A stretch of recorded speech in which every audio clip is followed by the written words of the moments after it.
We're centered up here a little bit. There we go. But yeah, the Seahawks Tampa Bay game. I'm looking forward to that one. Bud Wise or Donias. Donias, come here, please. I don't know. I just need him to shut my door. and we've got a stowaway here. Cute one though. Adorable little stowaway you are. Just need the door shut and the dog taken. Take the dog. Take the dog and shut the door, please. What's the dog? Under the desk, just call him. Or at least last night.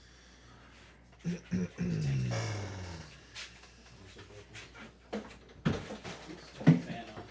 So clearly we're looking for American sponsorship here. Is that what's going on? Yeah.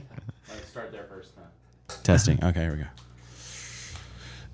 All right, we are live on all platforms. Welcome to week 10 of Fantasy Football Theories. Week 10. Woo! The double digits already. I see we got the shots lined out already. So what are these for? What are we doing here? Just the startup shots? Just or to say hello. just to Startups. say hello? Ken's the only one that owes a shot this week. I am the only one, We're 'cause- doing ours for fun. Okay. Silly me picking Ramondre Stevenson. and Over Kenneth Walker. we're starting off with why don't you tell us about this tequila that we're drinking, somebody?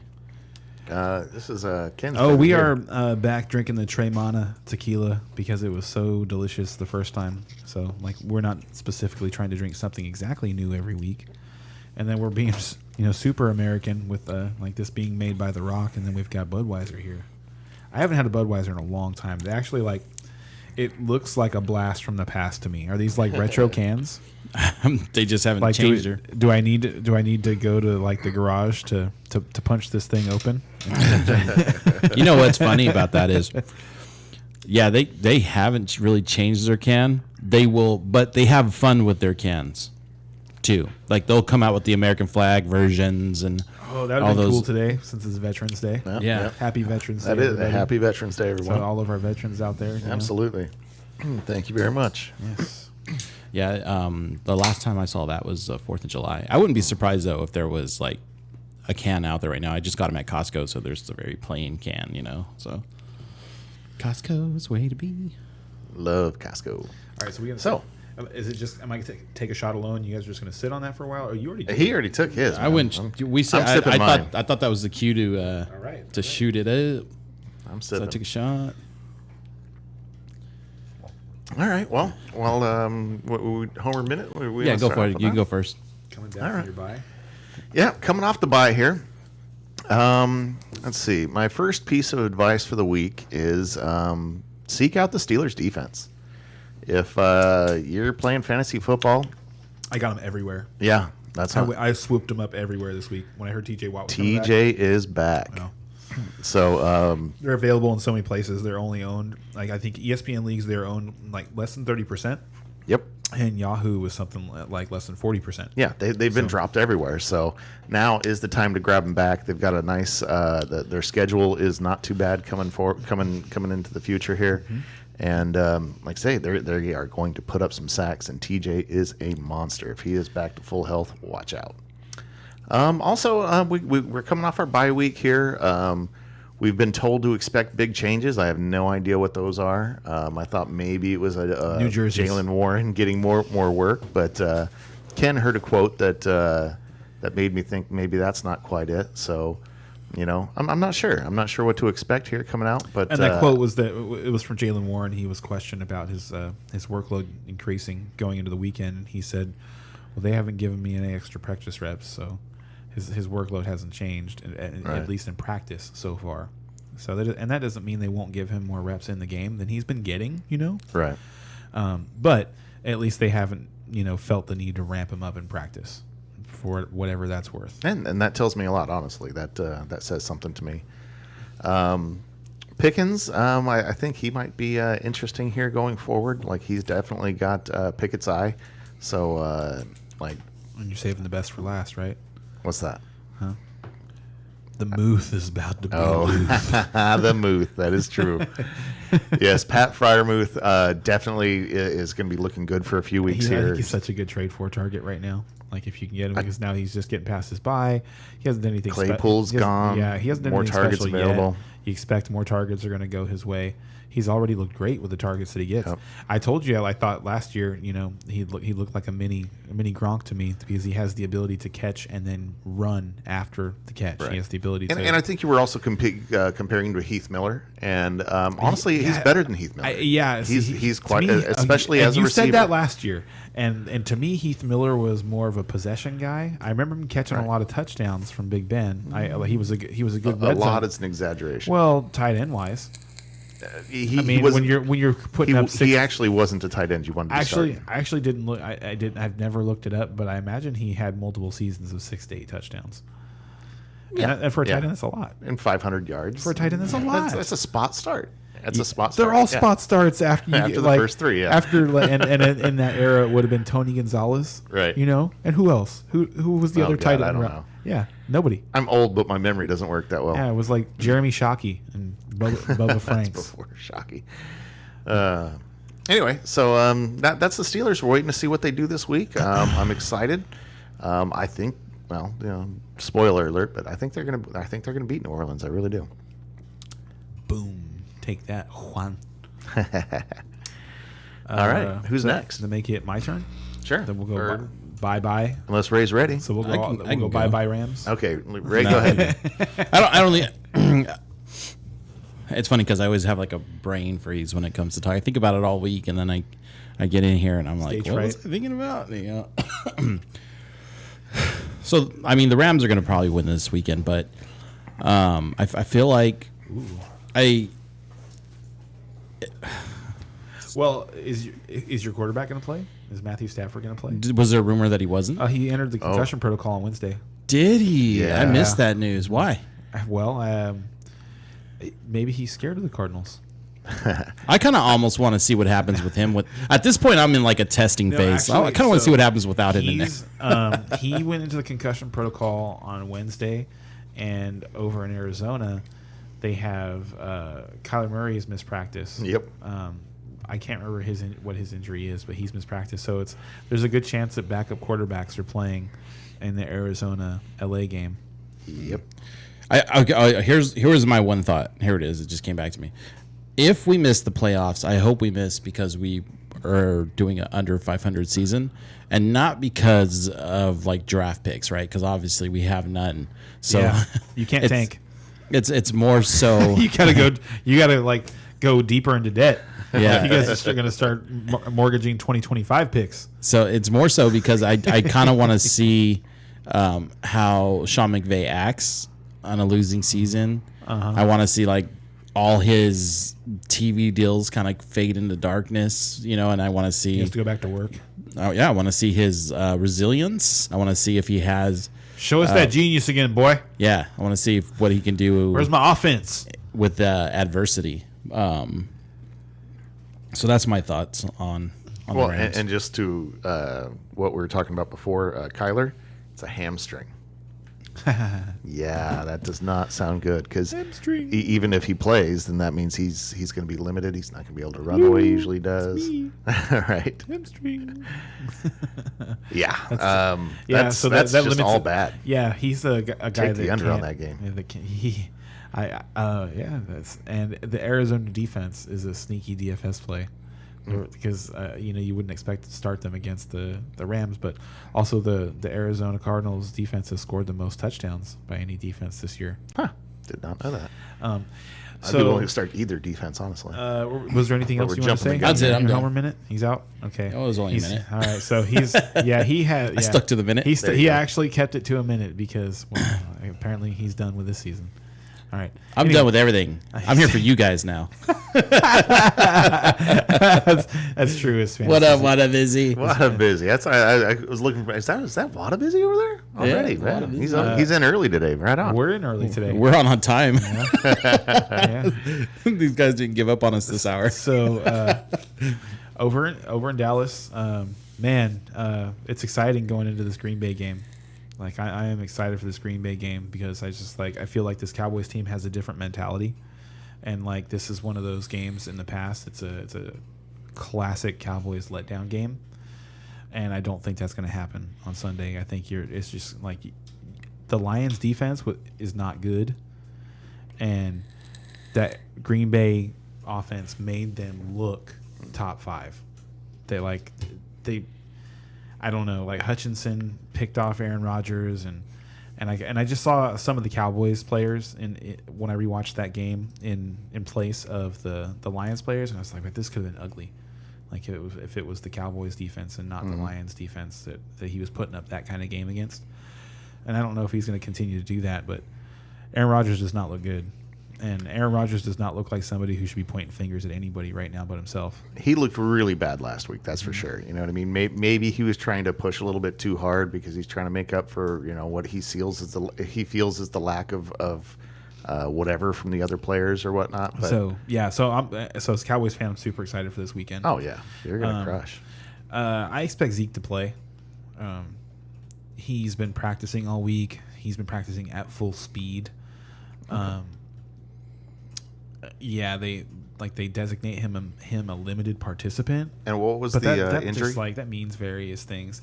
It's a knee contusion from a couple weeks Oh, ago. that knee bruise. Okay. Yeah, he finished that game. Yeah. And then they kept him out as a precaution the week before the bye. I forgot it Then was a they had the contusion. bye. Yeah. And then so He's they good. Yeah, they like I said, there's all kinds of chatter out of Dallas. So there's a quote out there going around that Zeke was like, well, we're keeping a mind's eye on the playoffs because we want to go deep into the playoffs. And so people are like, whoa, he's not going to play this week. And it's like, that's the nature of being, a Cowboy, is that your words get twisted. So you have to be careful just not to say anything. And he's just, he's never been that guy. So, but I wouldn't worry too much about it. I paid more attention to what he's actually doing. I'd be worried if he wasn't practicing because, I think if he wasn't going to play, he wouldn't be practicing all week. Yeah, I agree. Because that's at the stage he's at in his Yeah, because career. it's just a pain thing. It's just a pain tolerance. So if he's out there going full speed in practice, he's and fine for the then game. practicing the next day, like he should be fine. I actually I was a little busy this afternoon, so I didn't get to check his practice designation for today. But the reason I wasn't really that worried about it is because McCarthy said that they're going to be taking a look at Saturday specifically to see how he does on Saturday. So we'll see then. But I expect Zeke to play. I expect this Cowboys defense to look great in Green Bay. I expect them to run the ball on a Green Bay team that's really soft against the run. We talked about this last week. I expect to be celebrating. Yeah, and The death of Aaron Rodgers. the only thing that can get you is the fact that the underdogs are winning all the time this all year. the time. There's been so many crazy things that have But no. happened, and it's like Aaron Rodgers is due. But he played. But to me, he's not due in the same way that like Tom Brady is due. And it's actually a good segue because that's our first game, right, of the day to talk about. Oh yeah. To me, because Aaron Rodgers and Tom Brady are getting compared a lot because obviously For good they're- reason, yeah. they're great players. Having they usually- similar seasons so far. Exactly, Yeah, yeah. Both on the numbers way wise. out. But when you watch what's actually Both happening, have bad relationships. Tom Brady still looks awesome, and I don't see the same Dude, that like was- miscues that are happening in Tampa Bay. To me, they're just like so close each week, and they're like, one week they had a false start inside the 5-yard line on a 2-point conversion or something like that, and then Mike Evans dropped that touchdown. Just set that. I was going to set say, the it seems like tone. there's been like 3 long touchdowns dropped in the last they've 3 been, weeks. They've been You know so what I mean? close, So and then that's so pretty huge. for them to get they got the job done at the end of the week last week, and I think that was huge for their confidence For sure. It's just them getting That was a life or death game for them. ending the losing streak, that losing streak was all like, if you remember, it all like started and like had been just ongoing during this like Brady, personal drama saga. Like as all that really heated up, like the Buccaneers started to lose games and they just kind of like kept losing. So I think it's gonna help a lot. Now, what I really want to know, what's the status of the offensive line for the Bucks right now? They've been playing better. Well, but is anybody coming back? No. Like so No, everybody they're who's hurt is hurt for the year. Yeah, their losses were season long losses. They weren't. All right, so there's yeah. no looking forward to anybody coming back. No, it's they had just to figure about it out. them getting better as a yeah, unit. and they played Okay. better. But they still only scored they just 16 points. They just, so I mean, right, but they just played the Rams, and the Rams, for all their problems, they played really well on defense. Yeah, just that last drive they did. Yeah, it's funny. And it was against Tom Brady, and I was like, and I should have talked about this in my minute, but watching that last drive, I was like, and in that last drive, it was just all, get one first down. It was all guys. Kate Otten. just one. Oh, you put the offense? Yeah, Just get one first down. Get one first down because that loss to me was on the offense, not the defense. oh yeah, I thought, absolutely. the defense That- played tough. that They goes were- into they were our bend, offense. Bend don't break all day, and they finally just the Bucks finally got him with Kate Otten. Yeah.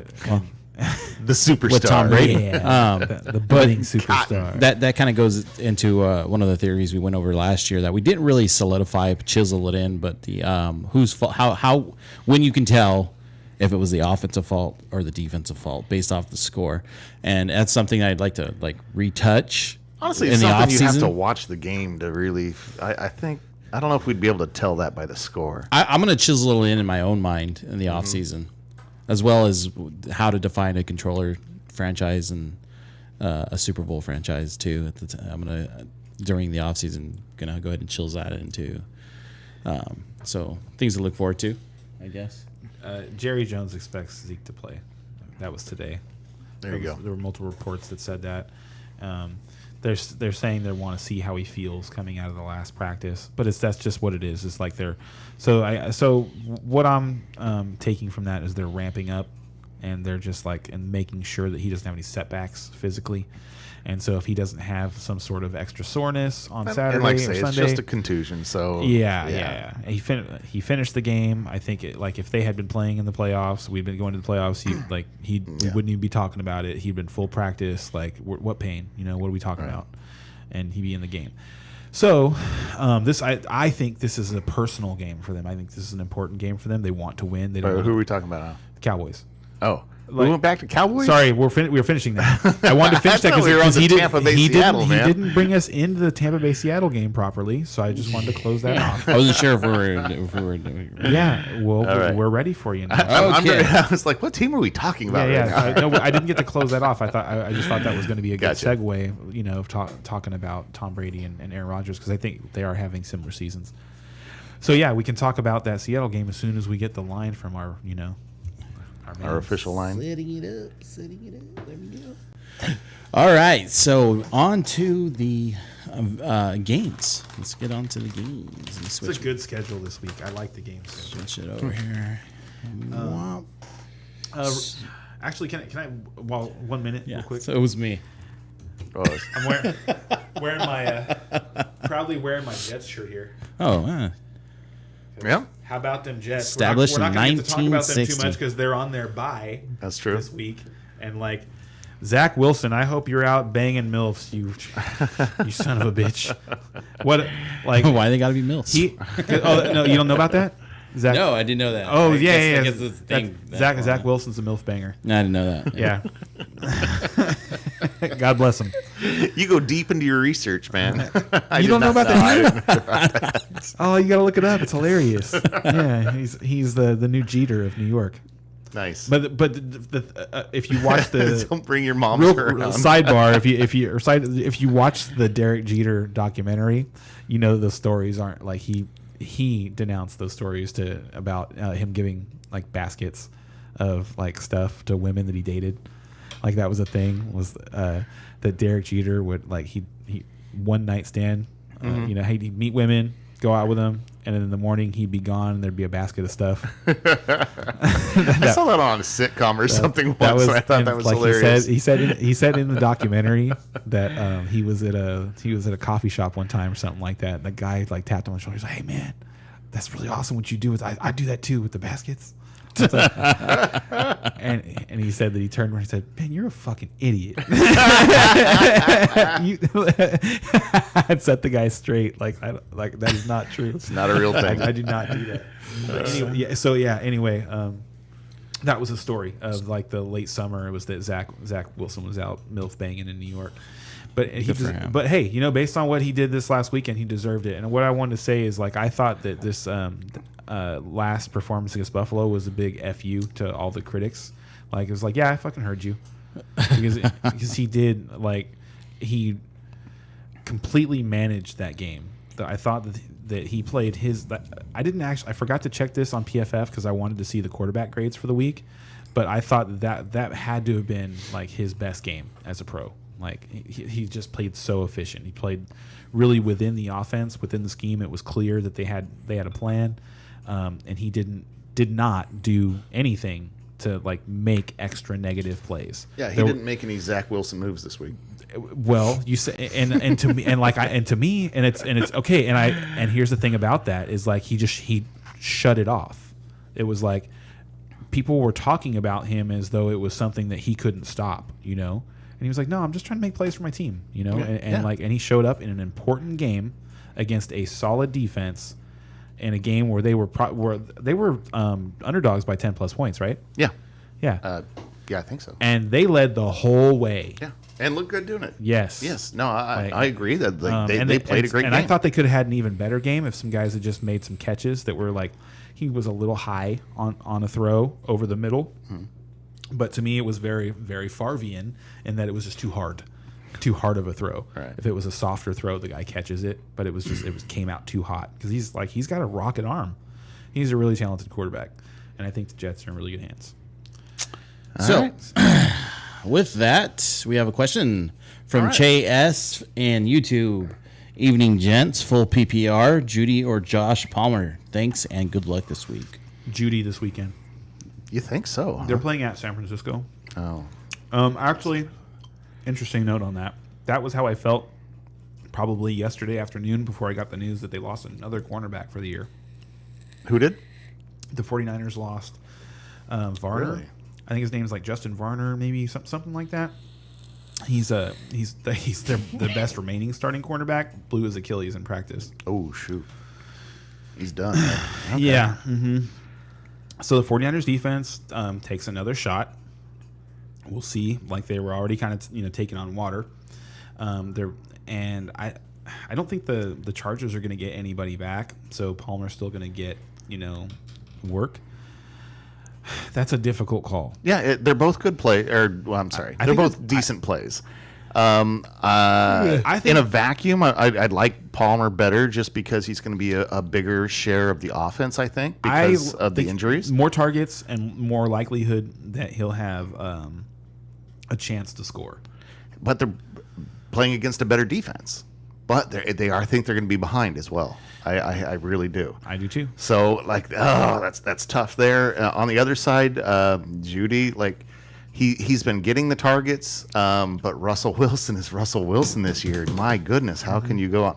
Like I think I'd probably, safety's sake, I think I'm going Palmer. I agree. And let's see, if you just need a ceiling, God, I think I still think it's Palmer.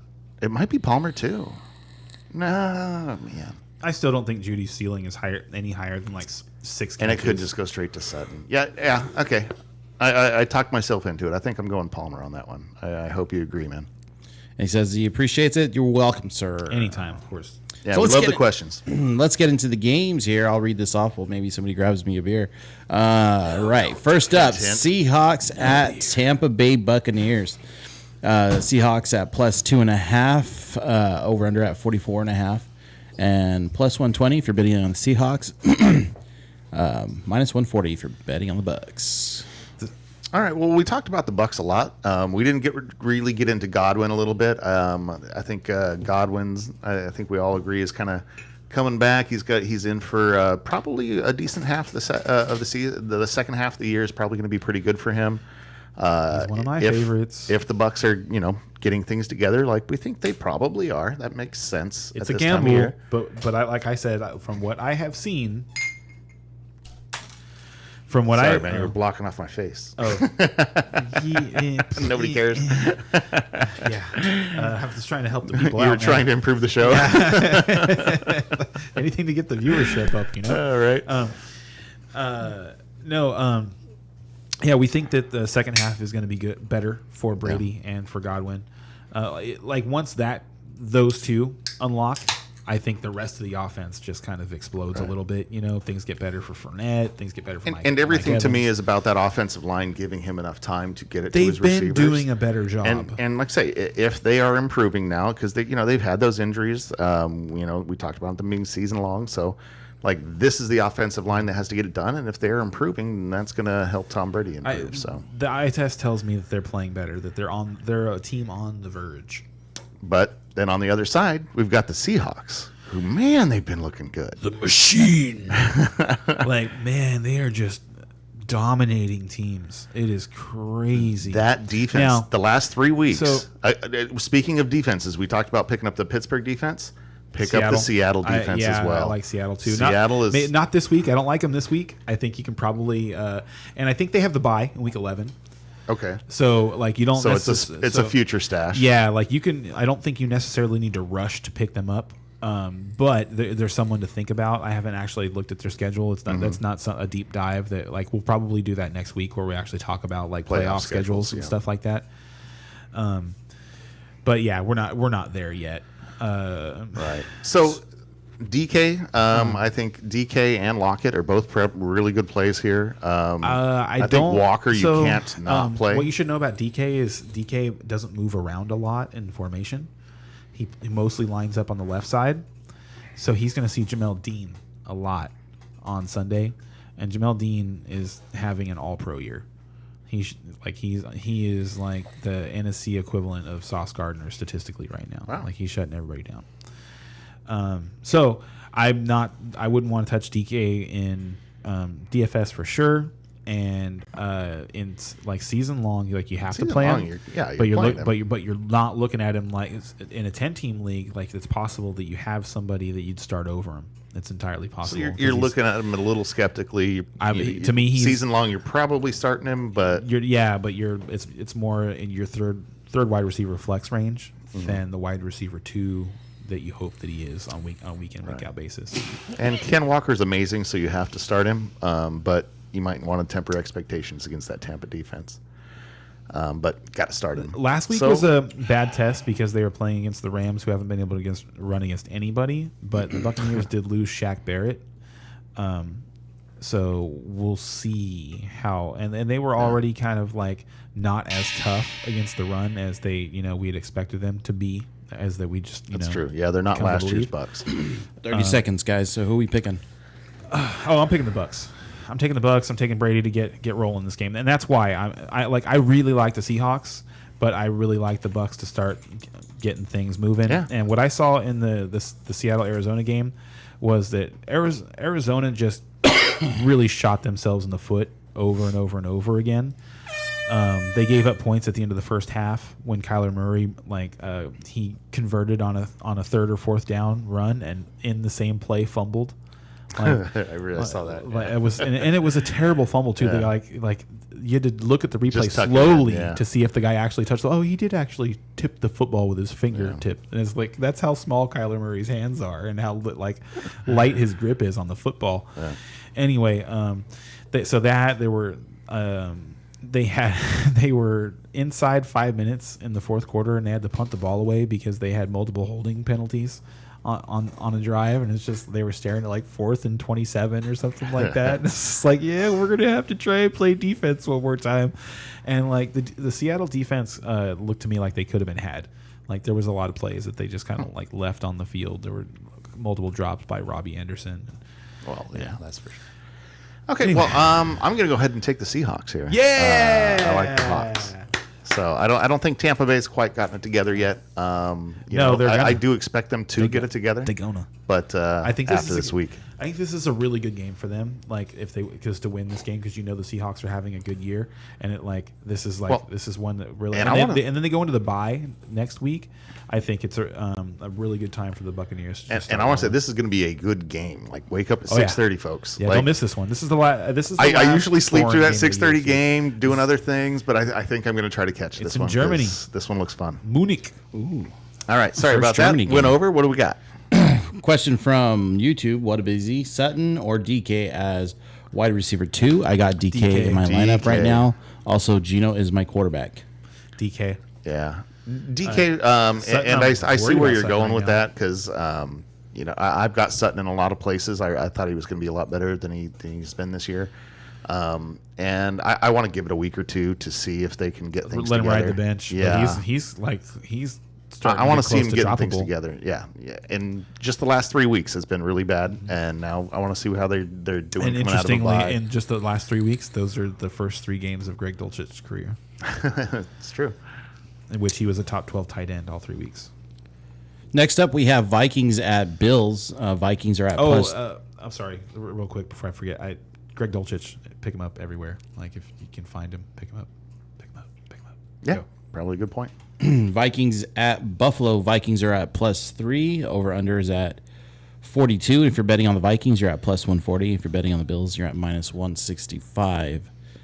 This is one of those games where like I want to put it on the Bills, but the Vikings. Okay, we're just going to be the podcast that assumes that Case Keenum's playing, right?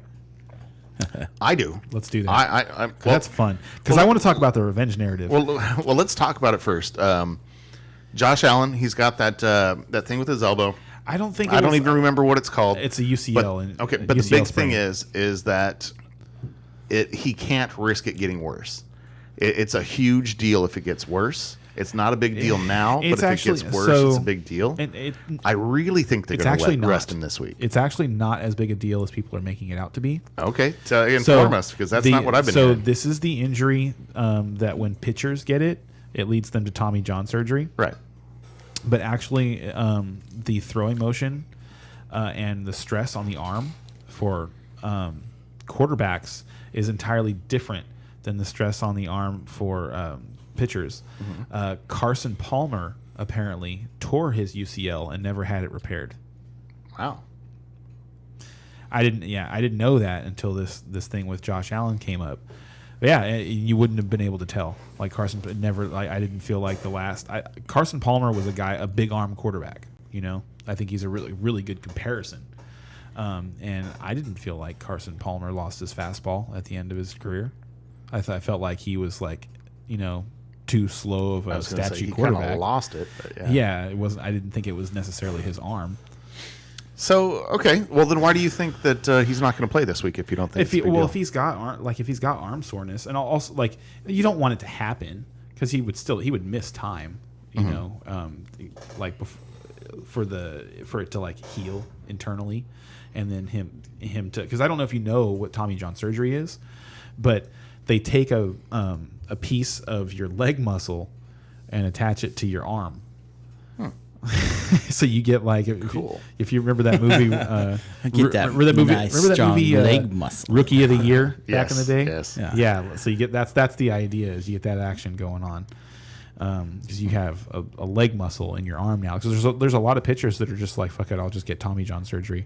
Like they'll stress their arm out, at 23, 24, and get Tommy John surgery, come back stronger, come back and throw harder. Wow. I did not know that was a thing. So Yes.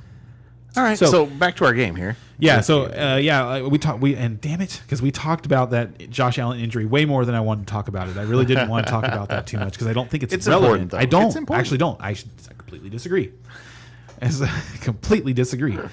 Case Keenum, for people who have no memory past last year or last week, was the Minnesota quarterback in 2017 that led them to the NFC Championship game. He had a great year in 2017, and then they said, "Hey, you know what? We like Kirk Cousins better than you." And I don't. I think they're the same guy. Like they could have. To me, the Vikings could have done all the exact same things that they did in the last 4 years if they had Case Keenum as their quarterback. I disagree with that. I think Cousins is better than I that, don't- but I I definitely see your point, Especially because- in prime time, I But disagree. where Case Keenum is a 5, Cousins is probably a 6.5. And it doesn't always, Give you him know a what I mean? 5.5. Come on, Okay, 5.5 and a 6.5. So I mean, jeez. All it's close. So anyway, Case Keenum and Stephon Diggs have played together. They were teammates in 2017 Yes. with the Vikings. So it's a double revenge narrative, because like obviously you remember like Stephon Diggs didn't just like leave via free agency. I love you guys. I'll see you later. Like he fucking demanded his way out of there. Sorry about the F-bomb. Yeah. He demanded for the Vikings to trade him. I remember. Yeah. So I don't know if they've actually played each other since then. But yeah, I don't think so. I like that. I think it's such a hot DFS play to play Case Keenum and Stephon Diggs this weekend. Oh yeah, super. You got to wait till Sunday to put it together because you don't know what's going to happen. Yeah. But I can definitely see that.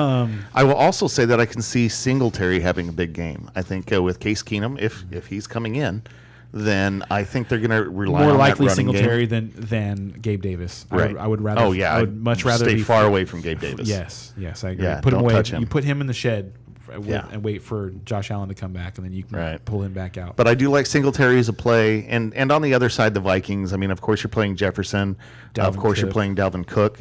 I don't know how much you're playing past that. Well, you're going to play Cousins. Hawkinson. I think you. I don't know because Buffalo is so Buffalo good. is good, but man, it looks like another week, and man, he looked like he was going to be a big piece of that offense. I know, but still, Thielen's fallen off, and it looks like Hawkinson is going to be the answer to that.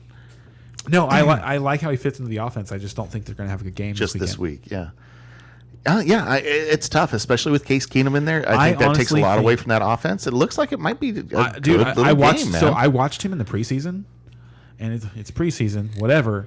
But like, it was hard to tell. Like, he was running that offense. Like, I think he's going to come in. He's going to be comfortable.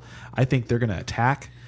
People are going to. I think that you might even like. Sitting Gabe Davis might actually be a bad move because I think it's one of those things that like there's such a narrative around. They're not going to be able to throw the ball deep to Gabe Davis. They might just come out real early and say, "Fuck you, yeah, we are." Watch, Right. Because Case Keenum is confident to run this team. Like I feel like and I think the team feels that like if Josh Allen actually went down, they could still go really far with Case Keenum. One of the things I've noticed about Case Keenum, he played for the Rams too for a while. But with the whole, I think he was fighting for the position with Nick Foles at the time. So I got to watch the dark days in Rams history. Yeah, I got to watch Case Keenum play a lot of football, and one of the things I noticed about him, he's just a hard worker. Tough. He fights for every yard, every And play. you can tell his fighting. teammates like him. Because they're cheering with him when he's getting up from plays. When he's sliding, offensive linemen are picking him up. They're right there. Yep. Like he's a good teammate. Like people like him in the locker room. And I think I think Buffalo's going to boat race Minnesota no matter what. My memory Ooh. of Case Keenum is in the playoff game when they won that miracle. I can't even remember who they were playing against, but they're playing at home. New Orleans. And they had that New miracle Orleans. play at the end. They won. Yeah. And Case Keenum comes out after the game and leads the Viking chant. What's it called? I forget what they call the chant. It's got a name, but yeah, he comes out and leads the Viking chant, and you just see 20,000 people doing it with him. Dude, I got goosebumps watching that. That's like one of those memories for me that I'm just like, damn, he's my that's quarterback. cool. I like him. So that being said, who you guys picking? I think I already said. But yeah, you said no matter what, Bills. I think I'm taking Bills either way. I think this has to be said too. I think the Vikings are a paper tiger. Yeah, They're yeah. seven. They're a 7-1 team that should probably be 5-4, yeah. 5-3. Yeah. I think I'd be leaning towards the Vikings if their Vikings were playing at home. But if since they're playing, I still wouldn't. since I'd feel even better about the Bills because I think sometimes the weather in Buffalo hurts them as much as it hurts their opponents. Okay, so next up we have. Brian's Do we have looking another at me. question? We get traffic. Oh yeah, we do. Yeah, before we get to the next game, we do have a question. Good catch. What's a good wide receiver 3 replacement for Mecole Hardman. McCole Hardman? Yep. This week, Darius Slayton, Paris Campbell, or Khalil Raymond. Khalif Raymond. Darius Slayton is the best of those, I guess. It's funny. Before he gave us choices in my head, I'm thinking like go out and get Hollis. I You was know what thinking mean? Matt Collins. Or yes, sorry. So Matt Collins. this week the Raiders put Darren Waller and Hunter Renfrow on IR. I've already been ringing the bell for Mac Hollins. And now I'm just like, Yeah. go Get this guy. Yeah, go get him. Like if you need somebody on your team, like So just check the waiver wire to see yeah, if if you need Hollins a is wide out there, receiver, 'cause wide receiver 3 on your team, I think Mac Hollins is an excellent. I'd pickup. take him over the choices that you gave us Yeah, there. he's past his bye week, so you know that he'll be able to like ride him through the bye weeks for your other players, and he's going to get work. Derek Carr was feeding him the ball when those guys were in the lineup. Can we write that on the board? That receiver. For some reason, that one Mac I feel like Hollins? is something we need to check back on What? to see if Hollins How he does? next week. So I don't want to forget that bullet point. Can Well, we and write that one I on think the, we're on the talking board? Hollins. Hollins I'll will write be it right here, decent too. this week, but I think it's more end of he's a good one. end of You season. can find. Also, I think Zay Jones is probably available. Yeah, They're playing Kansas City this We're gonna week, check so him. but they're it gonna sounds have like the a ball. pretty deep league. Like if you hear like he's replacing Hardman, which Hardman is somebody who isn't on a lot of teams. You know what I mean? He's on 50%. Did Hardman teams on get team. declared out? Is that what happened? I think so. I can't remember for If sure. if Hardman got declared out, you might just pivot to MVS because No way. Yeah. MVS is trash. There's nothing. No, stay away from MVS. Don't listen to that. But let's actually try to help him. Let's assume that all our names that we're talking about are taken. Okay, and get us. Let's work with I what he kind of gave want us. now. Can we find out if McCole Hardman's out? Because I don't know if he's out. Can we look that up real quick? Because if McCole Hardman's not out, we are going to get an MVS versus somebody bet on the board tonight. God, I'll take almost anybody against MVS. I'll find out. I said almost anybody, but What am I looking up? That Hardman's out? yeah, just what Hardman's status is, if you have a second there. But let's see. To try to actually answer his question here, he gave us Darius Slayton is somebody I'd want to stay away from right now. He might be good in the future, depending on what happens here, but I wouldn't want to be starting him at this second. Let's see, Campbell.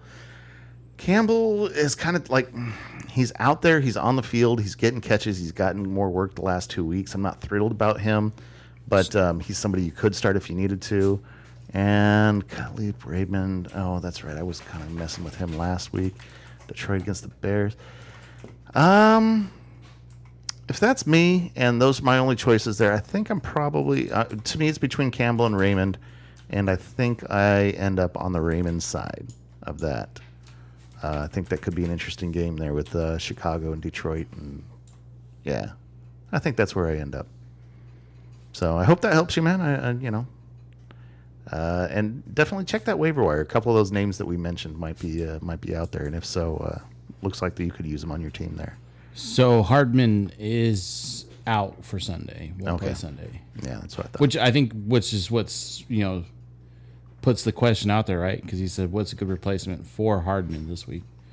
So Right. And he gave, like I said, we gave a couple of things that might be on the waiver wire, and we went through his choices there. So hopefully that helped him out. Did we get another question there? yes, we did actually just now. Fields or Tua this week? He also has Waddle. Wow, rough choice. Yeah, tough Now, life. yeah, you're good no matter which way you go. I think I take Tua there. I think the ceiling's a little higher. Those two receivers on the outside are just absolutely amazing.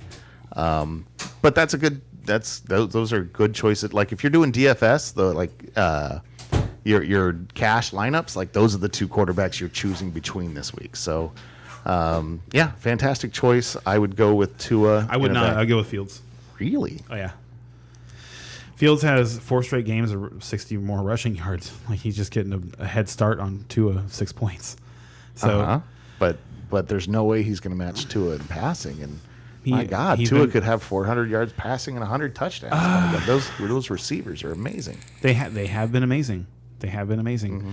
But if you watch, like Tua is also like on the brink of throwing interceptions a lot of the time. Like he gets And then Hill comes back to the ball and rescues him and he makes gets him look bailed like out. a genius. Yeah. the Browns defense is no joke. They're also coming off a bye. They were getting better. They're coming off of shutting down the Bengals, and like we've seen what Joe Burrow has been doing to people. That's a divisional game though, so you got to keep that in mind. I do. Divisional games I do. go weird. I do, but I think the Browns are a tough defense. Like they're I think this is probably one of the toughest tests that the the Dolphins have had so far. Like really, in terms of a team that can rush the passer and defend the pass. So, and I'm just saying, like this particular week, I don't think this is the greatest matchup for Tua to be a higher selection than Fields, based on what Fields has been doing. Because I still think, like, I'm not saying that he's going to have crazy 40-point games every week. I think he's going to have 30-point games for a while.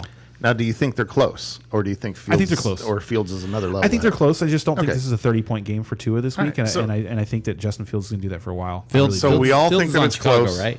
Yes. Yeah, I would go with Fields too. I think because it's Chicago and Detroit. Because Tua has gonna to be a- throw I to think do that's it. gonna be a Justin high-scoring Fields game. is going to just be a safer play. It's like hard for him not to have 25 points. Like he scores one touchdown and he's 25 points. And actually, that's the best way to sum it up there, I think, is if you are favored and you need a good floor play, Yes, you go with Fields. that's a great and one, I especially think since if you have you Waddle. really just need an amazing performance out of your quarterback to win the week, I think you go with Tua. I agree with that. I do not disagree with that. So hopefully that helps you, bud. Dolphins will get ahead of the Browns sooner than later. Maybe. And Man, Nick Chubb's a bad man. Yeah. it's going to go. It'll be a running game. Anyway, so next. Yeah, we'll talk about it when we get there, but that's an interesting game. Yeah. So next up, we have Lions at Chicago. Right, we were just talking about Justin Fields. Detroit +3 over under at 48.5. If you're betting on the Lions, you're at +125, and if you're betting on the Bears, you're at -145. All right. Did we pick the last one, right? Yes, we did. We all picked went the Bills. Yeah. And let's see. Yeah. I mean, Fields is definitely the story on the Chicago side of the ball. The fact that how much he has improved. Now Mooney all of a sudden is looking like possibly a starting asset, which he did not look like he was startable 2 or 3 And weeks ago. Watch out for Chase Claypool. Chase Claypool. He ran 15 routes and had 6 targets last week. I hear you. I would calm down a little bit on that. He's not somebody I'd be wanting to start. But like I would definitely Gotta want to take have that him with a on grain my. of salt coming from a Steelers fan. No, I'd want to have him on my bench as a maybe, as somebody like maybe this. Oh thing's yes, gonna go I'm good. not saying I want to start him. I'm not But saying he's a smash start. Mooney is the number one in that offense. Yeah, and but did you see the line last week though? His 7 for 43 and a touchdown. okay, but I'm just saying Mooney's the number one. Like my point is that they're going to This Wes is an Welker him. offense He's going to be the guy that runs the underneath routes, and he's not going to be the explosive guy. I think Chase Claypool is going to I think Mooney is good. He's the classic. He's your Brandon Cooks. He's going to be your 6 for 60 guy. Your 7 for 75 guy, something like that. Whereas Chase Claypool is going to be the guy that instead of those throws that went to Dante Pettis, in the Commander game and stuff like that, those are going to go to Claypool. Those types of plays are going to go to Claypool. He's also going to get other types of work. He's going to get I think he is the highest ceiling now of a Bears receiver. I feel that way. okay, but Chicago is still going to average what about 220 yards passing a game, 200 yards passing a game. I honestly don't know because and we don't know yet. He's if you watch in front them- of our eyes, he's getting better. You know what I mean? So far, I still think they're giving the ball to their running backs more than they're eventually going to, because they right now they don't have dynamic guys in the backfield that should be demanding 25 plus touches a game, but that's what they're giving Khalil Herbert and David Montgomery combined is 25 plus touches. And if you're watching Justin Fields play, you're seeing him become more comfortable. And I think as that continues, they will continue to allow him to grow. I think that. I think that's what's going to happen. I think they're going to transition away from being a team, a quote unquote running team, when they're not good at it. They're not decent at it. They're not not. bad. Look, no, you need to look at David Montgomery's numbers. They are ugly, bad. But they're combined with Herbert's. Herbert has some explosive plays. If you look at them He has together the things as one running back, some of the things that Herbert has done, he had one game against Houston, and that was against Houston, where he was awesome. But everything else he's done is just a lot of it's not sustainable. I think Herbert has. I looked this up, right, and he has no more than 2. I think he has one game with 2 catches. Over the season, he has 7. I think it's 6 targets 5 catches for over 60 yards and a touchdown. Okay. And that's just and it doesn't make any sense because that's in no game did he have in only one game did he have 2 catches. So he's somehow had a 1 catch for over 10 yards in 5 games. And that's just not something that happens a lot. It's not a it's not something you can continue to do all the time. He's it's getting lucky, like that play against the Patriots on Monday night, where the Patriots happened to blitz, and the Bears threw a screen out, on that same play. It's yeah, you got us, and those things kind of boost up his stats, but they don't I think there's a reason they're still only giving him the ball 7 or 8 times a game, and they're giving the ball to David Montgomery 20 times a game. No, and I would definitely be going with Montgomery. I think it's just they trust him not to make mistakes, but that's not good offense. I think as they get more comfortable with Justin Fields throwing the ball, I think his passing numbers are going to improve too. But and I agree with you in principle, but I think you're inflating those numbers in your head. Where he's a good I think passer. That's yet to be seen. That is definitely yet to be seen. He was a good passer in college. Okay, but he looked horrible last year, and he looked pretty bad the first half of this year. So yes, he's turning it around. What I see, but I don't have full confidence in this guy yet. I'm not saying I have full confidence. I'm not saying he's going to go out there and throw for 300 yards this weekend against the Lions, although he could. I think and if he does, then that's something else. The Lions are that bad. But I think he's going to throw for 220, and that's a lot. So if he throws for 220, scores 2 touchdowns, and gives you 60 yards rushing, that's 30 points. And I'm not arguing against Fields. I'm that's a arguing. baseline. I'm arguing against his receivers. That's a low line. No, I'm saying I'm all over Justin Fields. I'm talking about the receivers, rushing brother. alone. Just his rushing alone was 25. We're talking about different things. But we're talking about Justin Fields and Justin. And he's great, but we're talking about his receivers, and because he's only going to throw for 220 yards, his receivers are trying to divide up 220. Yeah, but we're talking about which receivers to start from. And I'm just Chicago. You were arguing for Claypool, sorry. and I'm just saying I wasn't trying to yet. argue for him. I was saying he was interesting. I said all that was for interesting. I said that he's their highest ceiling. I do think he's their highest ceiling. All right, but just to finish up this game, stay away from Claypool this week. Mooney is a flex play. You're both running backs on the Bears are potential flex plays. And if you go over to the Detroit side of the ball, Amon-Ra is great. St. Brown, you're definitely going to want to play him. Jamal Williams is a great play. 24 carries against Green Bay. He wasn't able to get a score. Swift is not back yet, it doesn't seem. So he looked really good. You can play him if you need to in a flex, but it seems like they're really easing him back, so I'd be careful on that. And then Jared Goff is a streamer. He's somebody that's in play this week. He's definitely not somebody that I got to get Goff in my lineup. But asking for a friend here. Okay, in one of my leagues, I've got Goff and Kirk Cousins. Goff.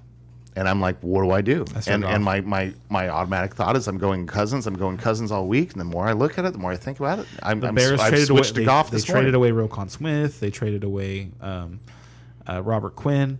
They're softer on defense. They're going to give up the Bears are going to be. It's so funny. It's so funny now because the Bears have been such a boring team for so long. Right. And I think for the rest of the year, it's going to be who are the Bears playing Shootouts, against? Yeah. You're going to want to play against the Bears, and you're going to want to start Bears players. It's going to be fun.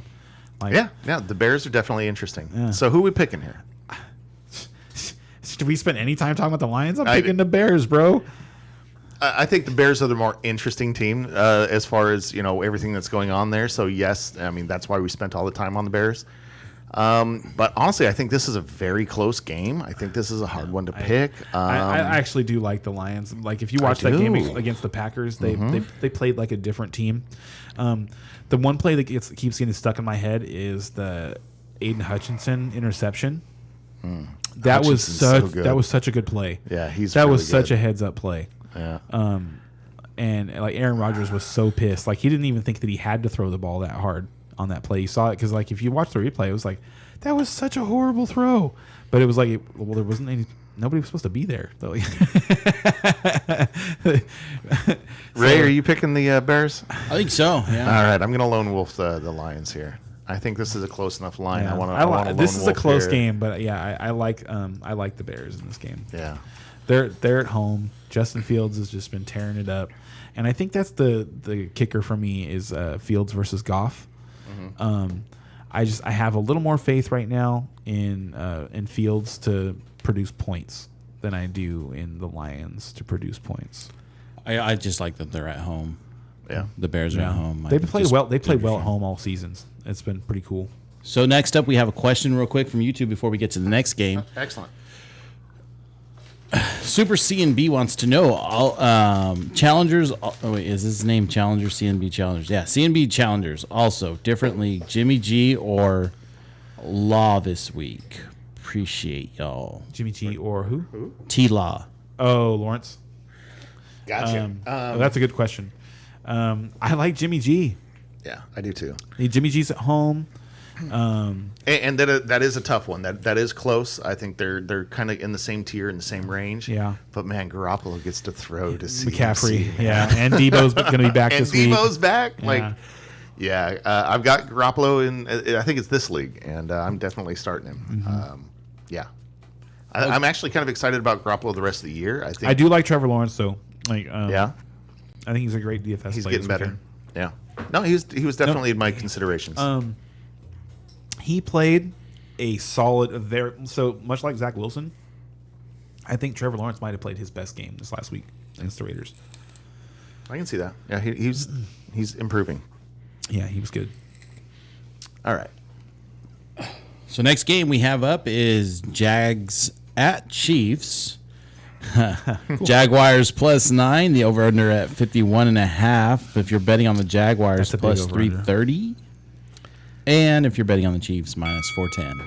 Yeah, so speaking of Jags, speaking of Trevor Lawrence, speaking of the high score, yeah, like I said, this is going to be a game where we totally expect the Chiefs to score 30-plus points, and the Jags are going to have to keep up. The Kansas City defense is a defense you can keep up against. At least you have been able to this year.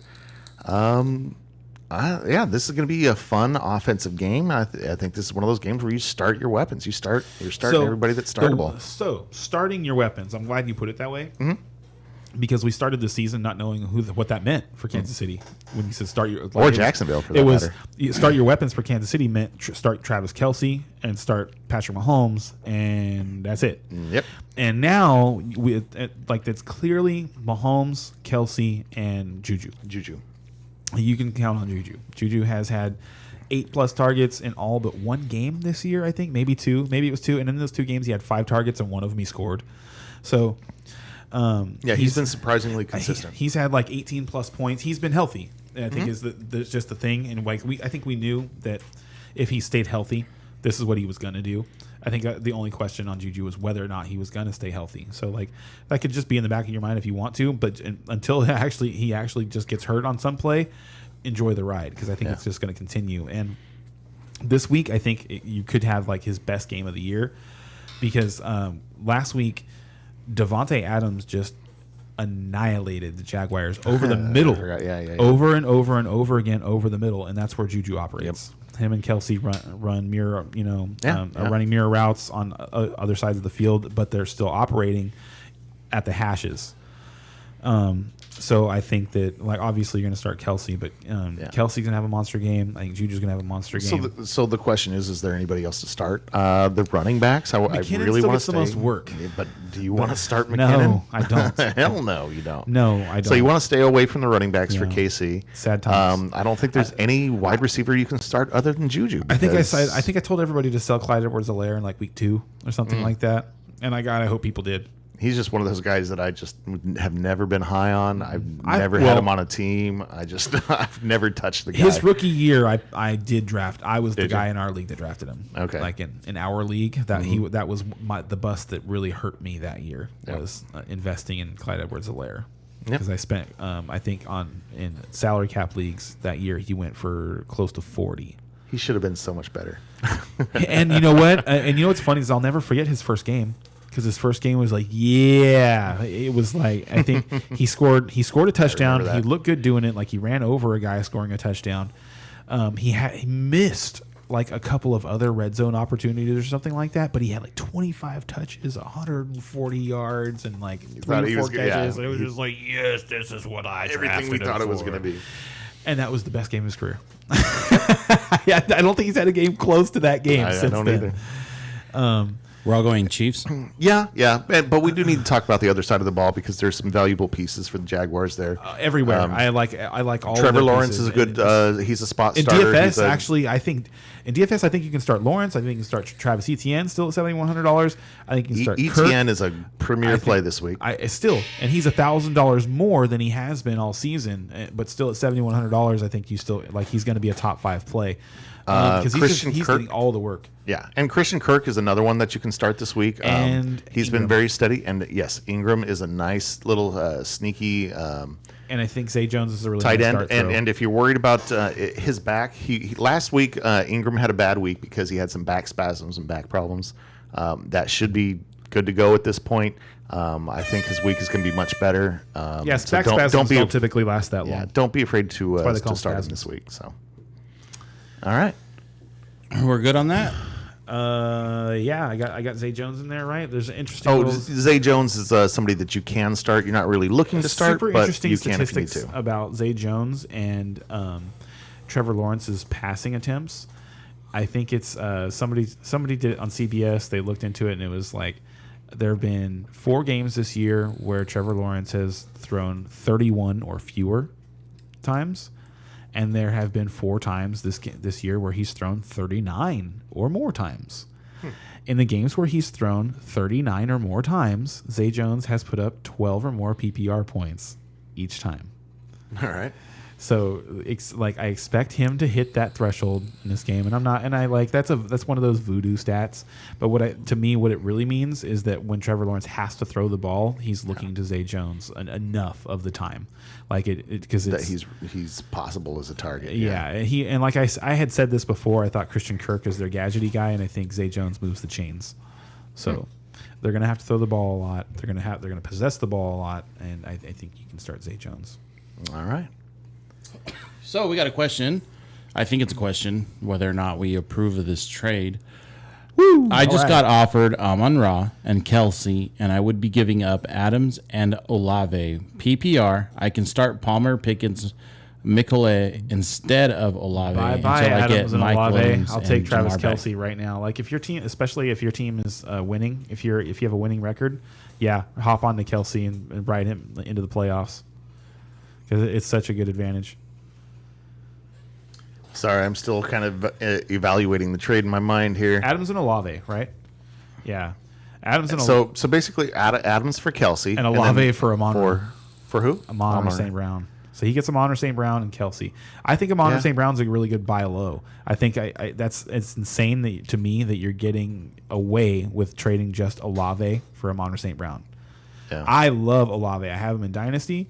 I don't think this is he's He's not going to be amazing this year. No, he's going to be playable, and I but think not Amon-Ra is amazing. going to play better than he can- has the last couple of weeks. I Yeah. think the Lions had a couple of down weeks. I think this could be the week. Like if you don't jump on him this week, he's going to be way too expensive to even think about trading for next week. And then I'm sorry, just the rest of his lineup there. He was saying that he had. He's 6-3. Oh yeah. And what does he awesome. say? He's on his. Well done, sir. The rest of his team. He was saying something about like. He can start Palmer, Pickens. George Pickens is going to be great. I would much like George Pickens and Chris Olave are a wash the second half of the season to me. He can start Palmer, Pickens, Micole instead of Olave until he gets Mike Williams and Jamar back. Oh yeah. Oh yeah, and he has Jamar coming and back. he's 6-3. And so he's going to be able to pair Jamar and Amon or St. Brown for the playoffs. And now you've Amon or got- St. Brown's playoff schedule is insane. Yeah. And I'm guessing you're basically streaming tight ends right now, so Kelsey's going to Getting be Kelsey, a huge yeah. improvement for you. So, yeah, the more like it on the surface, I'm looking at that going, ooh, I don't know, it's He doesn't kind wanna of give up tough. Devontae. But It's the Devontae. more I'm thinking about it, the more you kind of look at it. Yeah, I like the Kelsey side of that trade. Make it. All right. Next up, we got the Browns at the Miami Dolphins. Browns are at plus 3.5. The over under is at 49.5. If you're betting on the Browns, you're at plus 155, and if you're betting on Miami, minus 180. Yeah, we talked about this one a lot already. Another high-scoring game. It should be a high-scoring game. What we expect to be. Yeah, it's just that for the Browns, in order for it to be a high-scoring game, it's got to be a Nick Chubb game. Mm-hmm. So, and that's what they're going to try to do. They're going to come out and try to establish Nick Chubb. Yeah. They want to slow this game down. I think they will be able to do it. Yeah, I think so too. That's why I'm kind of iffy on this game. Like, this is the one that everyone's saying to stack in DFS. This is the one that everyone says is going to be this huge game. And in regular fantasy, like, you definitely want to start your pieces in this game. It seems like it could be a good one. Mm-hmm. But my mind actually looks at this as more of a defensive kind of game, of Nick Chubb grinding it out. The Browns trying to waste a lot of the clock, not give the ball to Tua. I think that's going to be the game plan. Is this a 10 a.m. game or a 1 p.m. game? Pretty sure it's 10, but I don't know for sure. That makes a difference to me. Why? Why I would think that it make is a a 10 difference? a.m. game, but I'll look it up. Why does it matter? Temperature of the game. Oh, because of the sun. 10 a.m. Yeah, interesting. And it's in Miami? Or it's Yeah, it's in Miami. Yeah, because the way the stadium is built, the sun blasts on the visitor side and gives them like a 20 degree temperature difference it or was something like that. It was 30 during. Was it that. 30? They checked it during the Ravens game. It was 30 degrees. It was 120 degrees on the Ravens side versus 90 on the Dolphins side. What a genius! I know. Field advantage. I man. clapped. That's so I great. golf clapped that one. Yeah. I was like, that's well done. Good job. Engineers were thinking back then, huh? Dude. Well, their stadium's modern. The Miami Stadium. Yeah, it's not that. That's what I'm saying. How old is it? 10 This has years? been 10 It's years. the- It's been an advantage for a It's while. the I Hard feel like. Rock Stadium, right? I don't know, Don't they play at Hard Rock Stadium? Hard I- Rock Cafe Stadium or something like that? dude. I don't even keep track of the stadium names anymore. Sponsored by who gives It's a crap. it's so funny because like they called that, they were so ahead of their time in that movie Basketball Yes, yes. when they were You're absolutely right. because it was just starting to get like that. Mm-hmm. At the time the baseball came out, most, like, I'd say more than half of the football stadiums were still named after somebody, Yeah. like a person. So basketball, that was made by the creators of South Park, right? yes. Yeah, okay. Yeah, they would see something like that coming a mile away. Oh, dude, geniuses those two. Yes, they're very, very smart. They're much like the Simpsons writers for sure. Anyway, What game were we talking about? Browns and Dolphins. I am gonna pick the Browns. Wow. Okay. I'll take the Dolphins on the other side. And and by the way, Cooper on is probably a pretty good play for the Browns. I'm thinking. I don't No? know. Why not? Because they're on the road. Oh yeah. That I don't really pay I attention know. to stats like that. I know very you much. don't, I but you don't should, think 'cause they're it's real. Very relevant. It's but- real though. And on the other side, Okay, not- wait. This is a bet. All right, let's see. Amari Cooper, 10 fantasy points. Oh. I'll take the no! over. I'll take him to get 10 fantasy points. Well, would you put the line at? But like Amari Cooper, people have been writing as like a wide receiver 2. So I guess I would say the line would be 15, and I would say I would take the under on 15. Let's go 13, and I'll take the over. You're gonna take the over, so Over on 13. I get 13.00 and under. 13.0 and under. Yeah, okay. I like it. Yeah, All right. I take- I'm going to I'll put take that it. on the board. I feel like that's me saying Amari's not going to score. All right, all the touchdowns are going to Nick Chubb.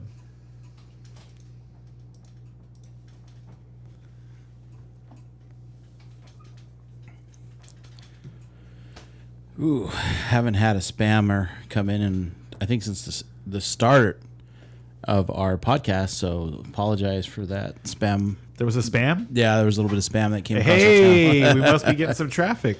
We're moving up. We're We are spam worthy. Yeah, we're spam worthy. That's awesome. Anyway, sorry, guys. Oh, so as far as picking this game, are we all going Dolphins? No, I picked the Browns. He picked the Am Browns. I gonna, I'm going do I Dolphins. get the lone wolf on the Browns? Yeah. Yes, you do. Yes. Yes, you All right. do. Enjoy that. I will, and like I said, so the Dolphins almost blew it last week. The Dolphins, like they probably should have lost. Like there was that egregious non-call pass interference on Claypool. I don't know if you saw that. I didn't see They that. grabbed his face, like, and how it didn't get called, I don't know. But if it gets called, they get first and goal inside the 5, you know, and they at least kick the field goal to tie. Anyway. So we ready for the next game? I've been saying this. I think the Dolphins are like they're another, like, to me, even more of a paper tiger than the See, I Vikings. disagree with that. I don't think they are. Yeah, you've been saying good things about their defense, and I don't know where you're getting it.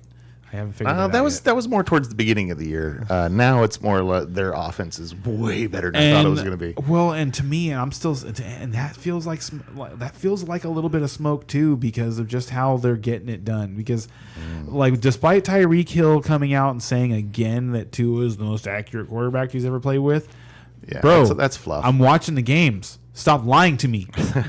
Don't like.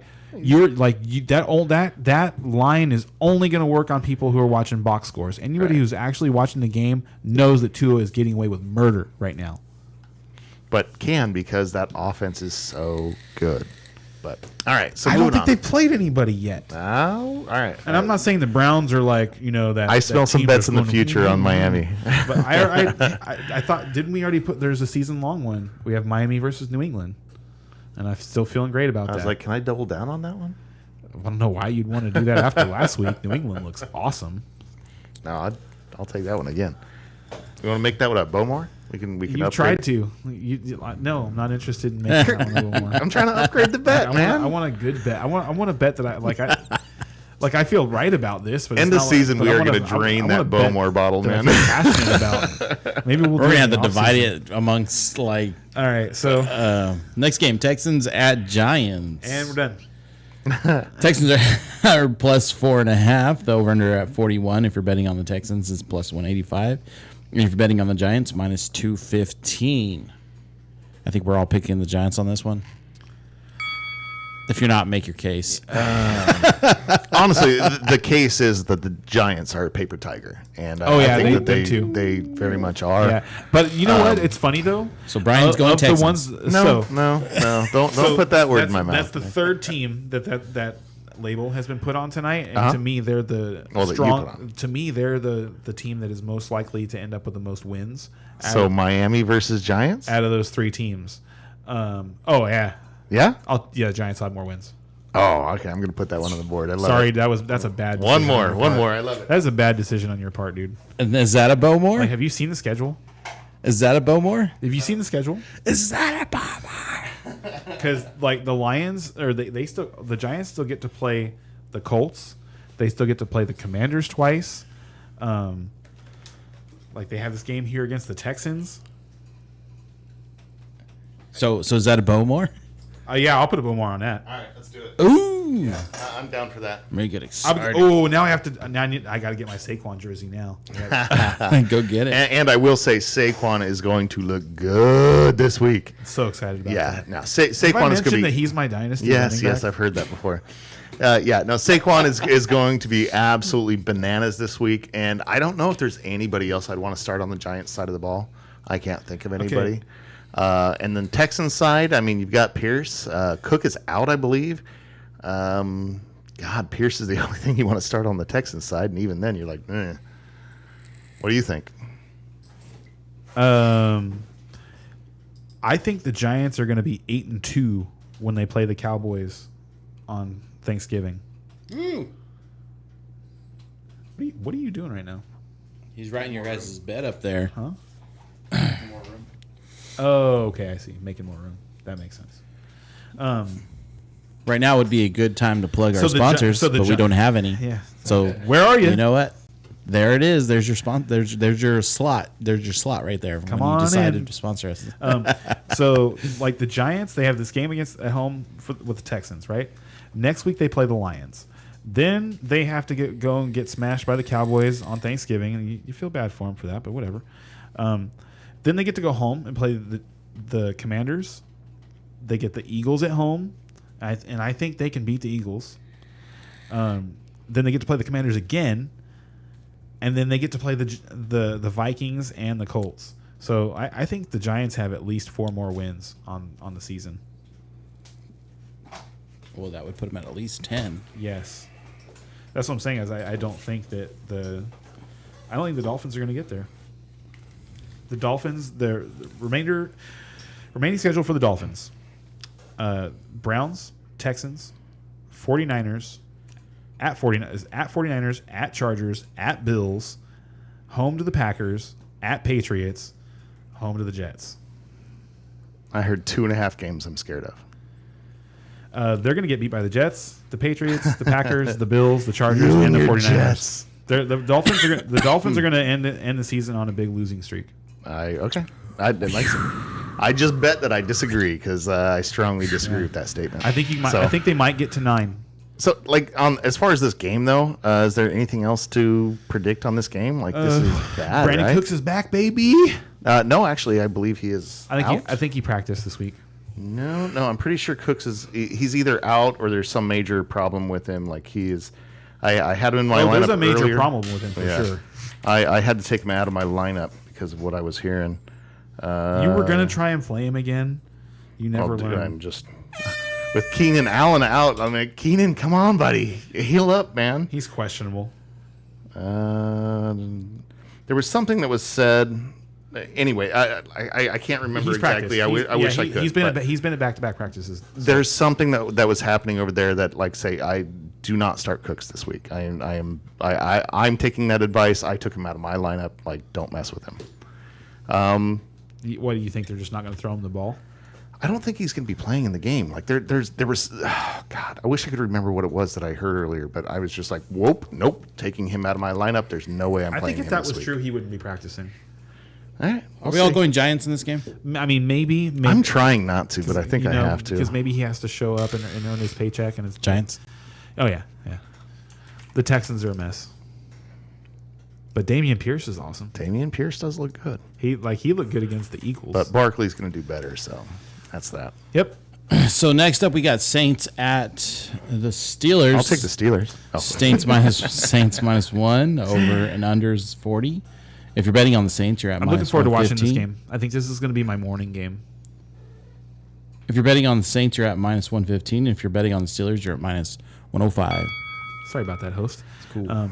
Yeah, I think this is the game I want to watch in the morning. Yeah, this I'm is going excited to be to a see fun what the one. Steelers do.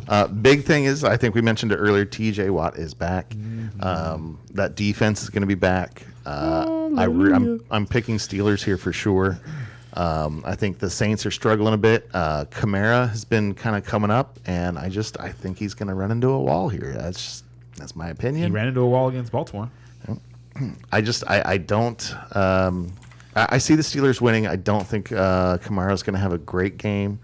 And Steelers though, as far as who you're starting, I think Andy you can Dalton still start Harris. Is Andy Dalton still starting for the Saints? Yes, They should yes, be, yes. because based on how he played on Monday night, he should not be. Yeah. That was another part of why I'm taking the Steelers is that Andy Dalton is not going to be able to hang. He doesn't do well in Pittsburgh. No, he does not. That's been a house of horrors for Andy Yes. Dalton. Are you going to pick Steelers too? Oh yeah, Yes. I need to get a lone wolf game in there. you're gonna lone wolf on the Saints? Yes, he is. That is brave. Yeah. That is brave. I like Pickens. I think Harris is startable. And then on the Saints side, I mean, you have to play Kamara, and We're not gonna probably have to play Olave. But We're not going to talk about the Steelers running back situation. a little, like say, Harris right now is the man. There's been some talk about Jalen What Warren do you getting think? more carries. Like, you watch every Pittsburgh Steeler game. I do. What and do you want to see happen? I want to see Jalen get some more carries. Okay. That's what I want to see, and that's kind of what I was feeling coming out of this bye week. Do you think that, and do we think that's because Najee's hurt? I do. Okay. I do. Everything that I've heard from the people that I trust and everything that I've seen with my eyeballs says that Najee isn't quite right this year. And so I do think he'll get better with time, but we shall see. Like on my dynasty leagues and stuff, I have him. I'm not panicking too much there. But this year, yeah, I'm looking at Harris going, oh boy, I'm not sure what to do here. But yeah, Jalen Warren, I feel he's probably going to get some more carries. Whether that's going to be 2 to 3 more carries or 7 or 8 more carries, that's the question. But I'd still be willing to start Harris in this game. Yeah, and he's 5,500 in DraftKings. He's like one of the to me, he's one of the only value plays that you can make. And I like him, and I think the Steelers defense is going to shut down Dalton. Yep. So I like the Steelers defense this week. Actually, and we talked about this a little bit during your Homer Minute, but for anybody who wasn't listening during that time, the Steelers defense is available in a lot of places. You should pick them up. They're going to be much, much better. For sure. And then, is there anything else to talk about in this game? No, we talked about a lot of this in my Homer Minute and whatnot, so I think we're doing good. And so we can move along. Ooh. Okay, so next up we got Denver at Titans. Denver's at plus 2.5. The over-under at 39. If you're betting on the Broncos, you're at plus 120. And if you're betting on the Titans, you're at minus 140. I'm going to look up the latest news on Tannehill real quick if you want to get I don't started think here. he's going to play again. That was the feeling I was getting, and if Tannehill doesn't start, now I'm nervous because I think Tennessee rolls if I Tannehill still plays. think Tennessee wins this game, even if It gets a lot he doesn't- iffier if Tannehill isn't in there because Tennessee's man, defense is really, really good, and that Broncos offense has been really, really bad. And I don't think they necessarily like figured anything out during the bye week. Yeah. So, yeah, I think in this game, like season statistics tell you that the Titans are a good target to start your wide receivers and your quarterback against, but I don't necessarily believe that this week. Like based on what I saw against Kansas City, and another thought that I have, little side note is that we all expected, and so did Vegas, Kansas City to win that game against Tennessee by 10 plus points. We all expected that. And Tennessee was able to just play right with them all night long. They played them so tight defensively, and people were like, well, is Tennessee just holding on every play? They just think they're not going to call pass interference? Well, they're right. And, complaining and stuff like that. But I think it's more than that. I think that, just like in any other combat sport, styles make fights. Yep. And that's just kind of like what happened there. So Sorry, before you get too much further, Tannehill, from what I'm reading here, is it looks like he's likely to play. cool. So he probably is going to play. He is going to be limited. He got in a full practice on Thursday and 2 limited practices, and they feel he's probably going to play. So that's kind of where he's at, which makes me feel a lot better about picking Tennessee. Yeah, and Because there's just what was that kid's name? The came in Malik for Tampa. Willis? Oh my God, he's horrible. I didn't think he's horrible. He I was think, so bad. honestly, I didn't think he was necessarily horrible. I like based on his comments after the game. What did he say? So they asked him what he was thinking on some of the scrambling plays and stuff like What that. were you thinking? And he was like, I was thinking somebody better get open because I can't keep doing this. And like, and so He's not wrong. I think that they lack playmakers. Yeah. And their offense isn't necessarily creative. They're, No, it's just So he was just I didn't think Tough to deal with. I don't think he's in a very good situation for a rookie quarterback. I would Like, agree with that. he's asked to do a whole lot, and I thought he played a great game. That's an exaggeration. I thought he had some really good. I thought he had. I mean, for what he was asked to do, like I thought he played an excellent game. I thought he didn't like throw the game away. They should have won that game. I mean, Derrick Henry had 17 Yeah. carries. Like you want to blame somebody for them losing the game. Blame whoever's fault it was. He didn't get another 12 to 15 carries. Honestly, that means they didn't get that many offensive snaps. in No, they general, did. but They just they kind of like threw the ball in some weird spots. Like they I don't would remember him having that many they would attempts. who Willis. Yeah. He didn't have a ton. It was like but those things go hand in hand. Like when you don't have when you take a bunch of sacks and you don't you're not successful in the few attempts that you do have, like you just don't end up with a lot of attempts. But what they kept doing was they kept getting stuck on like 2nd and 8, 2nd and 7, and then they'd try and throw the ball. Sorry, he was 5 of 16. Yeah, I for knew 80. what it was. Yeah. Eesh. So anyway, I'm not saying like he's someone you want to go out and look for. I'm just saying like from when I watched the game, it seemed like they asked him to not do very much. They didn't ask him to go out there and make a whole bunch of plays, and like,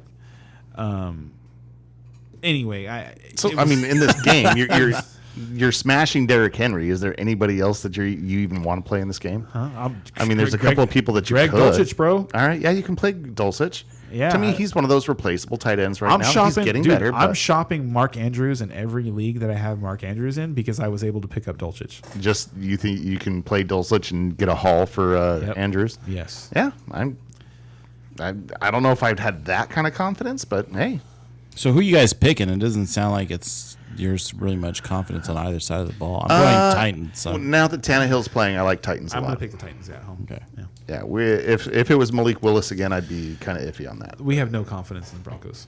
Yeah, some Broncos. All right, so next up we got Colts at the Raiders. Oh, the Raiders. Colts are at plus 4.5. The over/under is at 41. The Raiders disappoint. If you're me betting on the so Colts, bad. you're at plus 175, and you're betting on the Raiders, you're at minus 205. And before we dive into this game, we do have a question. So let's go ahead and they snuck it in right there. Kittle or Everett this week? Ooh, Kittle. Let's see. That's my automatic response, but let me look at matchups real quick. Get a little Everett.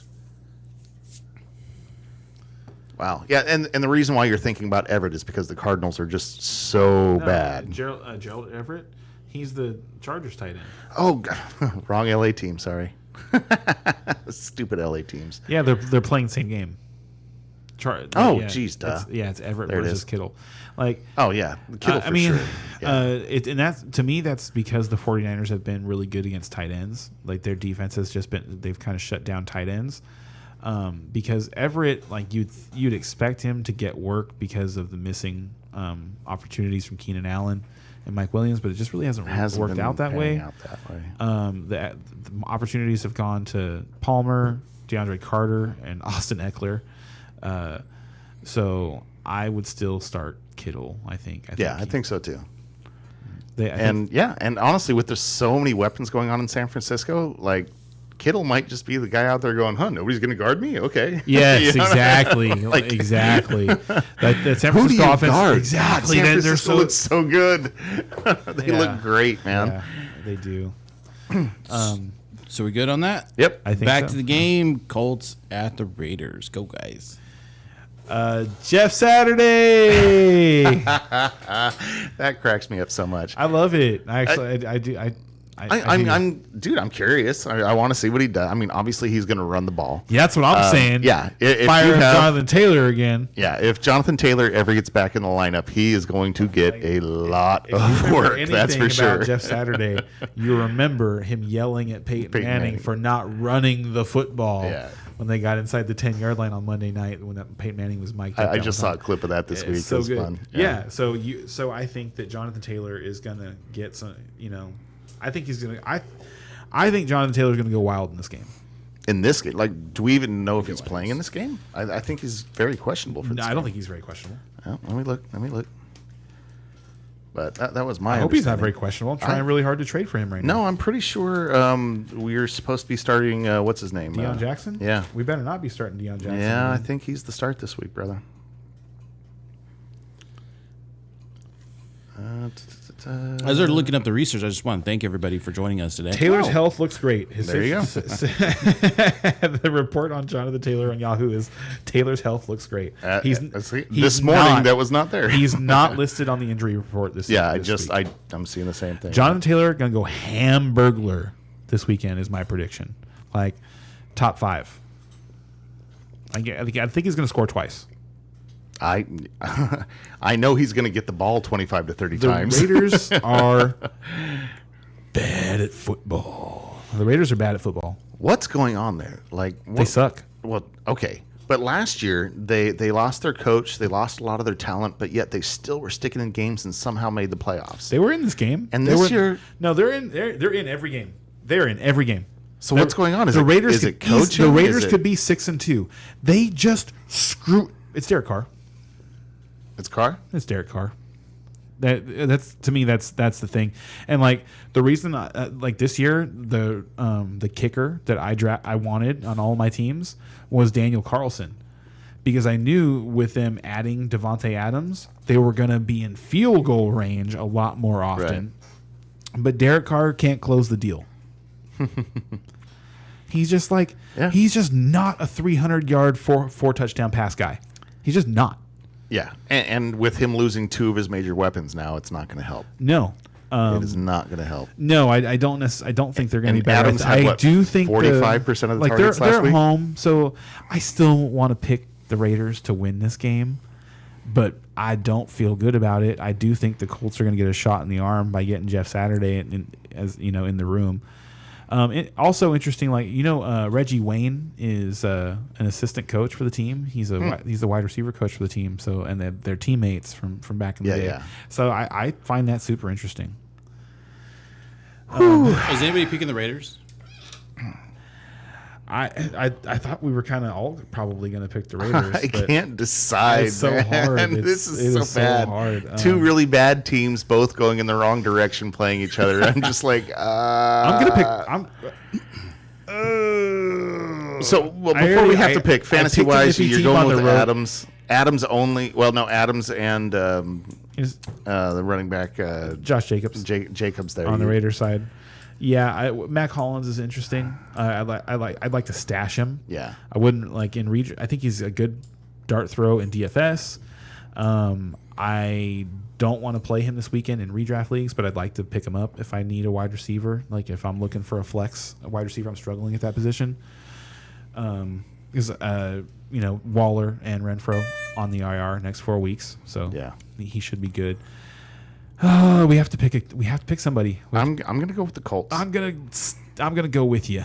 Oh, you really? Colts? Okay. We all went Colts. Yeah, I wasn't going with the Oh Raiders. God, I feel so much better now. Like, I wasn't gonna go with the Raiders. I really want to pick up an L on that game. You know what I mean? I just want to be wrong on that one. I don't feel strongly about picking either team. I just didn't want to be wrong. That's a hard one. Yeah. Yeah. Okay. Cool. So next game, I'm pretty excited. Yeah, about. the game of the week. Cowboys at the Packers. If you're betting on the Cowboys are -4, under at 44. If you're betting on the Cowboys, you're at -200, and if you're betting on the Packers, +170.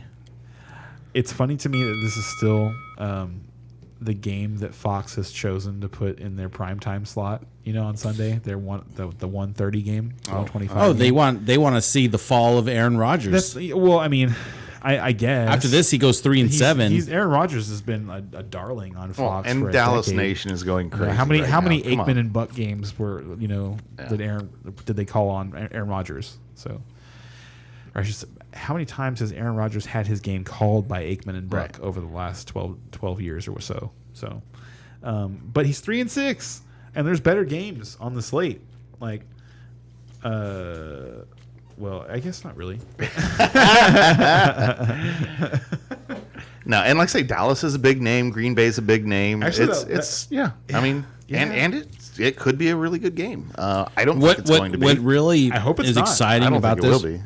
is Cowboys are likely to beat the Packers and putting them at 3-7, and then they got to go to. Thank you. Then they got to play Titans, where Derrick Henry is going to just shove the ball down their throat. You hope that there's no snow on the ground during that game. And there it'll will be 3-8 for the Packers going in, and it's like something that never been seen before with Aaron Rodgers' career. And it's just kind of like one of those things. It's like, dude, you were that guy that one season was great, and then age caught up to you. You're Manning. the age caught up to you Peyton guy. Manning. Peyton Manning. When I'm watching, now here's the thing: when Peyton Manning had that year, I'm watching him, and it's like, oh my God, where'd his arm go? Like his arm is just gone. That is not the case with Aaron Rodgers. His arm is there. It's some of his decision making. I disagree. I think his arm's not there. We've talked about his weapons all year long, and I think that's a big problem too. I think 85 to 90% of his arm is there, and I don't think he knows how to cope with that yet. That's possible. Like in but that I haven't in seen that game last week against the Lions, that's what I saw. Aaron Rodgers, like when he was flinging the ball, he looked exactly the same. The problem was the ball didn't go to where it was supposed to go. See, and I saw it more like he was trying to force the ball when he didn't have a choice. He was really just trying to do too much. That's what it felt like. The two interceptions at the goal line were completely on Weren't Aaron there like Rodgers. 3? I think there was 3 inside the 20, but At the ones at the goal line. uh-huh. To me, those ones were completely on Aaron Rodgers. The first one, and he threw the ball into the helmet of a defensive lineman. Are we going to take a And- timeout to criticize Aaron Rodgers on this one? Oh, we're talking about the game, though. No. Okay, I yeah. don't think we need to. We're coming into a minute. We haven't even talked about fantasy yet. So. Yeah, but I mean, We there's might not- need a I don't quick think there's timeout. anything really exciting to talk about fantasy. Like we already talked about. We've the talked fact about a lot of it. Zeke yeah. is going to play, so I think that you slide Zeke Let's back do up it. above Pollard. Zeke and Pollard both playable, but yeah, Zeke ahead. I'm not sure what the temperature in the game is. I think if the game is colder, the Cowboys are going to run the ball a lot more. But regardless, the Cowboys are going to be successful running the ball because the Packers can't stop the run. And that Cowboy But defense is just going those to Aaron have Rodgers, their way those Aaron with the Rodgers Packers. turnovers, those 2 interceptions, those were really it was the 2 interceptions at the goal line where he threw the ball into the defender's helmet because that one. And just to answer your question, weather is 37 degrees at the high and 24 degrees at the low on Sunday. yeah, they're going to run the ball a lot. The first interception where he hit the guy in the helmet, it really reminded me of the Giants game. And that Giants game ended with a failed Hail Mary attempt. But really, when they lost the game was the possession before that, when they had gotten inside the 20. I think they were inside the 10, actually. And on back-to-back plays, Aaron Rodgers just threw the ball into a defender at the defensive line. Didn't even give his receivers a chance to catch the ball. And it's just like, you don't see Aaron Rodgers do that a lot. You just don't see it. You just don't see his passes get batted down. You just don't and then the interception by Aiden Hutchinson, while it was a great play by Aiden Hutchinson, it was a tremendously poor throw by Aaron Rodgers. That ball it wasn't going to get there. If you it was not going to get to the intended target.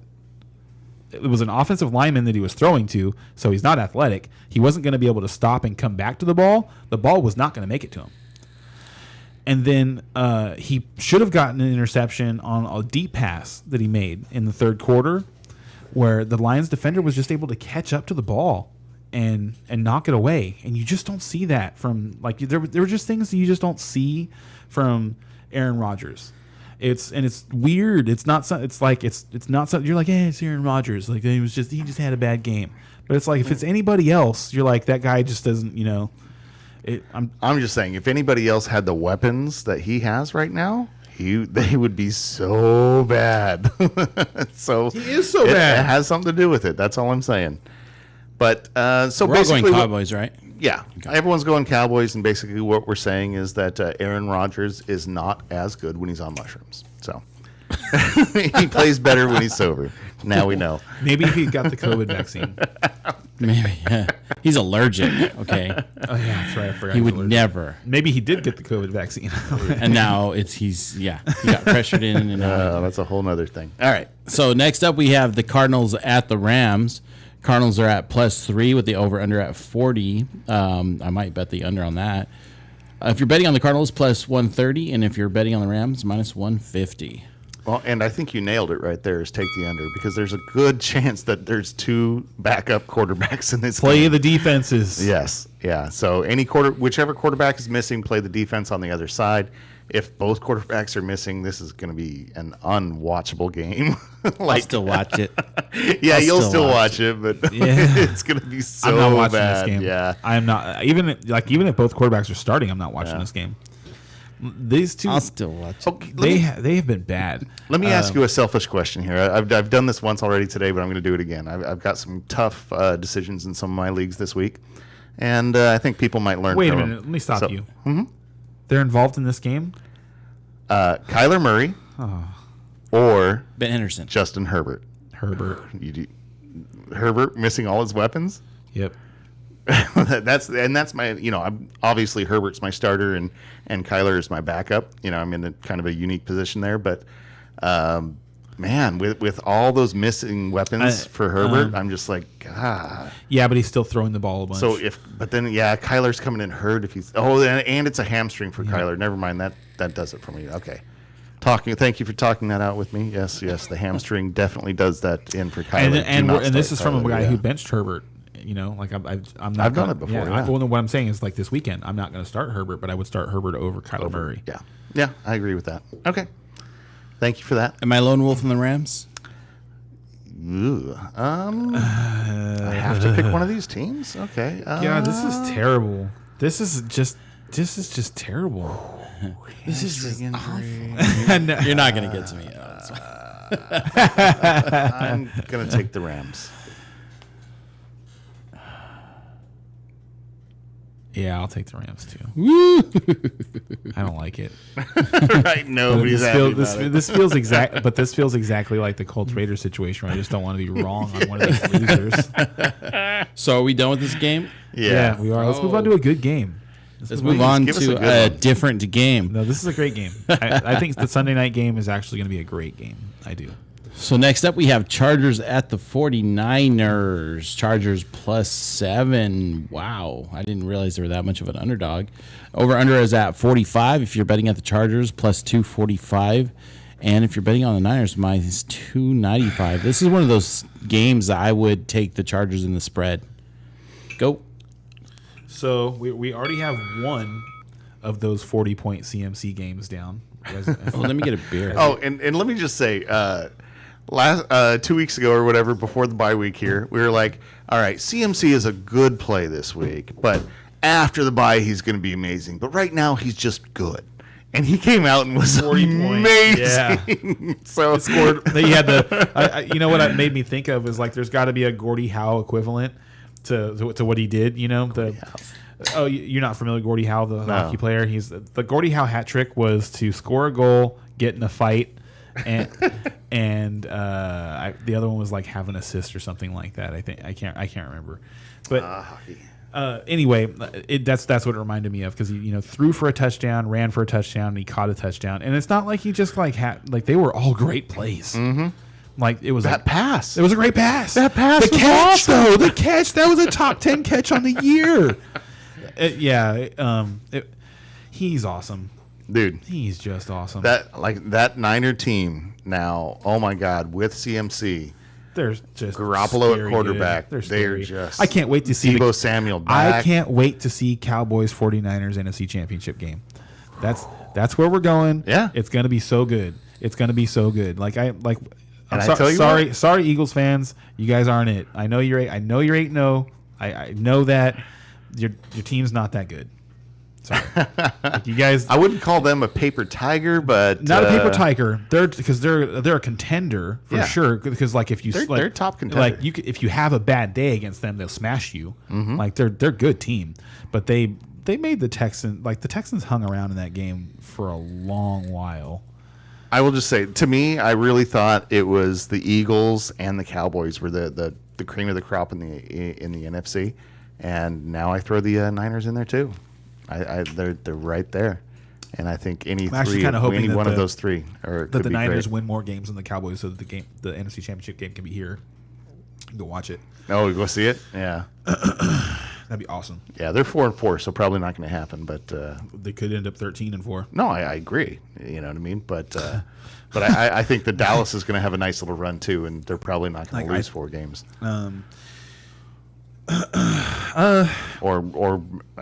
Actually, 4 games would probably be what I'd put their line at. Yeah, it could be equal. Yeah. That's a good one, actually. Who? That's a good one right there. I'm not taking that one. I'm not betting against my boys. No.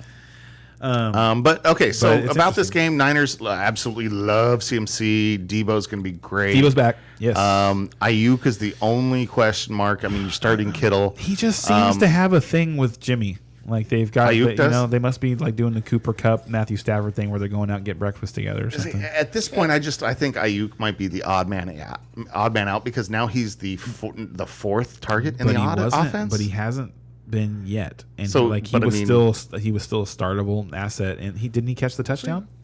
Debo was out. I know. So I'm just saying. I'm he's just number saying. 4 now. I'm just saying. He's number 4. So anyway, Ayuk is a questionable I start. could The rest of them absolutely are see him fantastic. just only getting 1 reception, 1 touchdown that game. That's true too. I could absolutely see that, like as something. That San Diego side, San Diego is missing their weapons. Yeah. So that's the big thing here. Josh Palmer is their number 1 wide receiver, which is a problem. But like you were saying, the cornerback for 49ers are are out. really That's- decimated in the secondary. That's a plus so to Palmer. I still think that the Chargers are going to be able to score in this game. I think it's going to be a fun game. Eckler's going to get the ball a lot. Yes, Eckler, Yeah. special player. And Honestly, I think the Niners ball out here. Eckler versus CMC. That's awesome. Yeah. Who scores more points? CMC. I love CMC. Like, dude, I'm all over the Niners right now. Let's have another bet. Really? Yeah. All right, dude. I'll take I'll it. take Eckler. All right, done.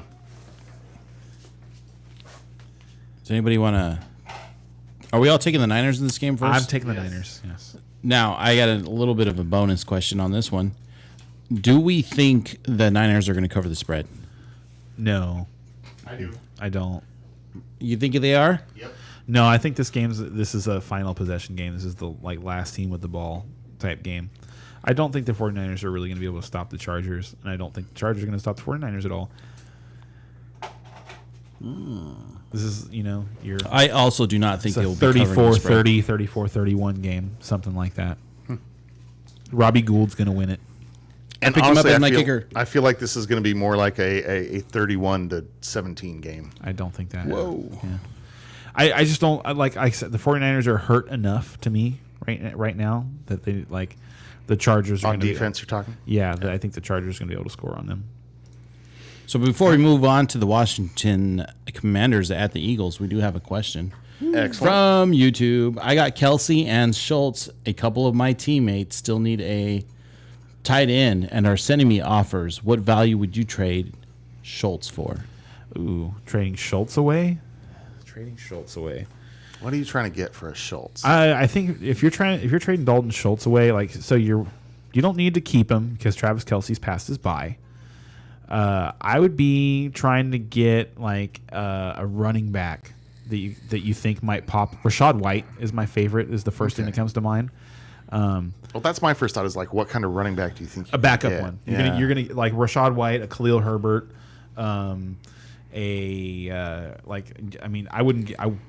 I don't know, maybe AJ Dillon, because Aaron Jones has already kind of tweaked an ankle, and he misses time every single year. So at some point, AJ Dillon's gonna be valuable. Don't you think he'd get more value going for a wide receiver there? Like maybe he can get I don't know, maybe a Terry McLaurin. I don't think so. Maybe I think anybody who's got Terry McLaurin they drafted him high enough that they didn't give up on him, and now they're based on are you giving up Terry McLaurin for Dalton Schultz? Oh no, No, hell no. I think let's see who, and I don't think you could get. I don't think you're going to get a startable asset out of trying to trade Dalton Schultz. Right. So I think your best bet is to try and get a running back and maybe so Jeff Wilson fits in there too. Or I'd trade him for Jeff Wilson. Yeah. I don't know. I see good things in Jeff Wilson's Kareem future. Hunt maybe. Yeah, if you can get somebody like that, honestly, you're going to have to trade him to somebody who really needs a tight end. That's what I would do is I would try and get one of those Yeah. pieces. My favorite target would be Rashad White. Like if here's what if you have a match made in heaven and the owner of Rashad White needs a tight end, that's what I would try and do. Yeah, I can see that. And like I say, here's what I do is I look for the 2 or 3 teams with the weakest tight end and see what they've got on their bench. If they have a surplus anywhere. Yes, you go after their surplus. If you they go happen to after have a somebody surplus that's- starter at either wide receiver or running back, take that. That's exactly whatever what you're searching for because they need the tight end. I just don't think that's you're the gonna get only it. way you're going to get something valuable for them. because of now- how it's been fantasy scoring has been lower this year. So I think it's just less likely that you're going to find that scenario because there's been just look at the rosters even in our league and even the better teams our number one team the guy's 8-1 and his wide receivers are Kirk and Lockett. Yeah, suspect. So and that's everywhere. Right. So I don't. So, So I think that's difficult. So to let's ask. look at the other end of this. Would you be willing to are you strong enough with Schultz? Are you confident enough in Schultz that No. you'd keep Schultz Nope. and trade Kelsey away? Because you can get a haul for Kelsey. Yeah, you can. I wouldn't do it. Okay. Would not do that. I would And- not leave myself with Dalton Schultz as my starting tight end. I agree with that. And I think that needed to be said. So And so I- there you go, man. I think that kind of tells you where we're at, and hopefully that helps you. Yeah.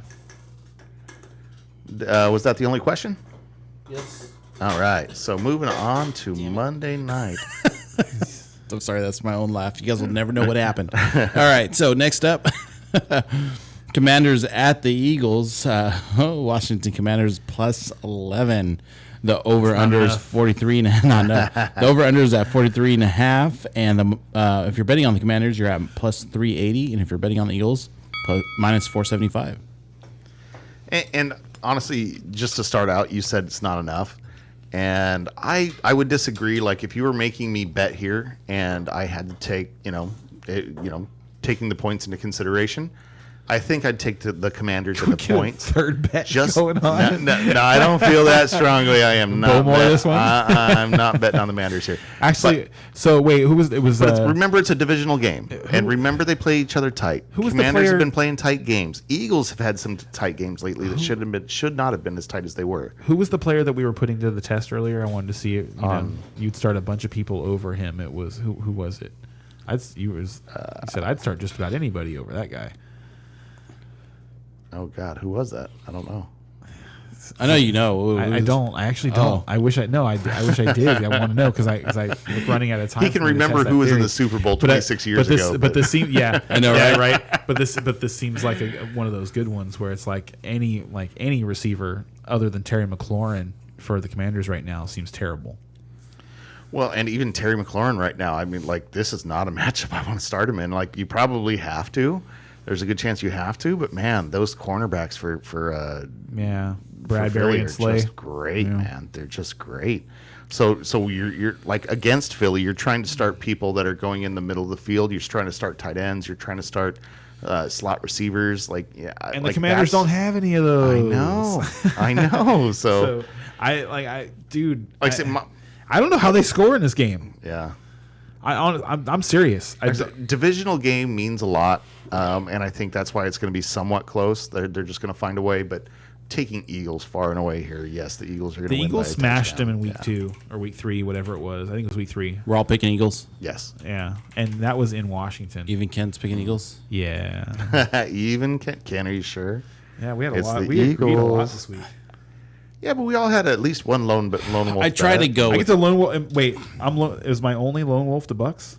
the Browns too. I lone wolf on the Browns. Okay, I'm cool with that. I'm cool. I like that. Oh, mine's on the Lions. Oh, well.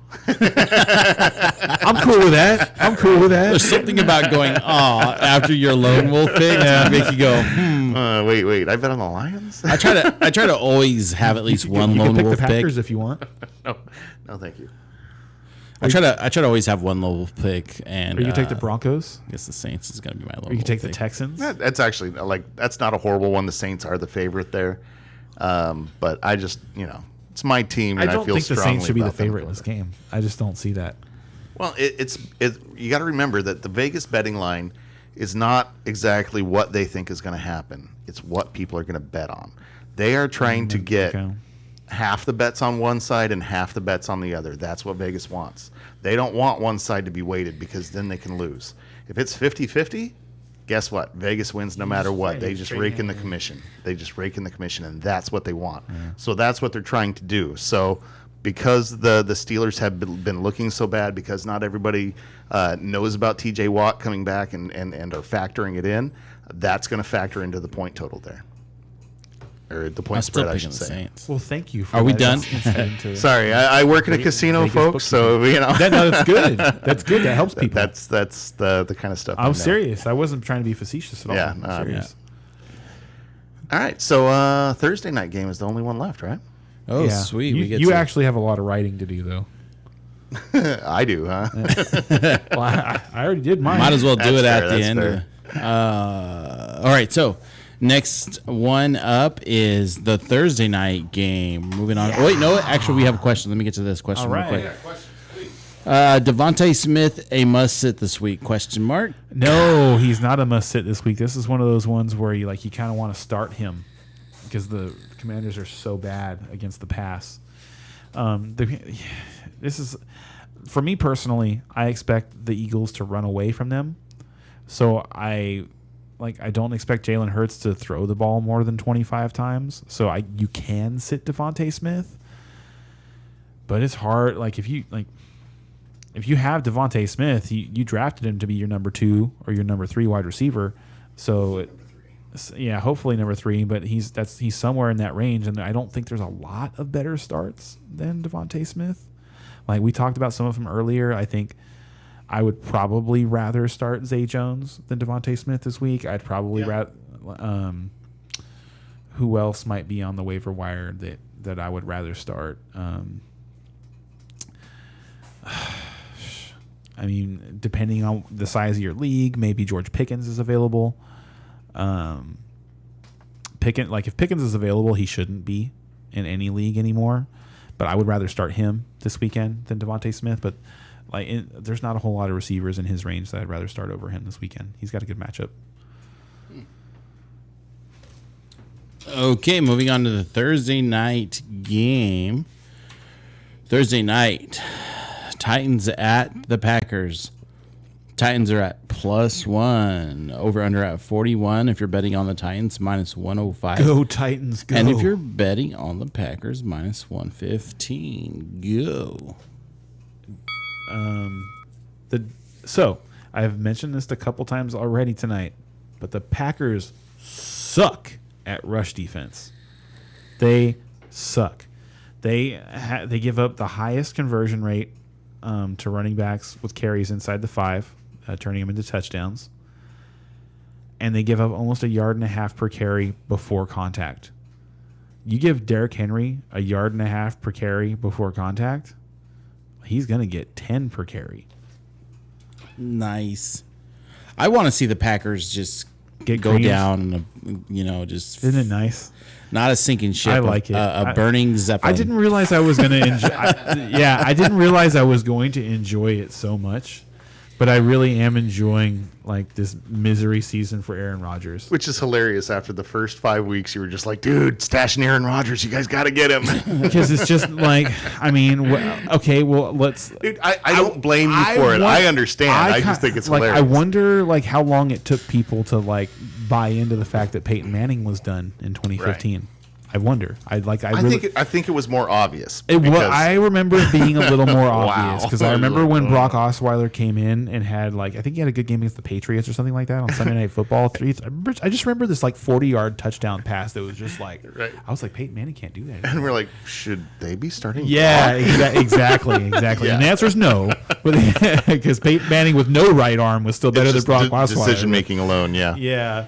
But I remember it being a little more obvious. But I wonder if people were because Peyton Manning was so good that I imagine that it probably took some people a lot longer than it should have to drop him that year in fantasy football. And I think that's what we I do think that's what we have going on with Aaron Rodgers. I think because there's still Aaron Rodgers. There's the ESPN guy, Daniel Dopp, is a huge Lions fan. So he's been beating his drum for 3 weeks now about telling people to drop Aaron Rodgers. And he's got all these great statistics. And my favorite one was there have been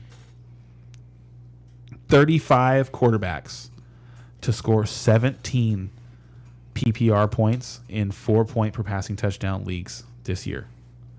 Aaron Rodgers is not one of them. and got to point out, there's only 32 teams. There are only 32 teams in the NFL, and a 17-point performance is average at best. That is, and so in 4-point per passing touchdowns, that is 150 yards and 3 touchdowns.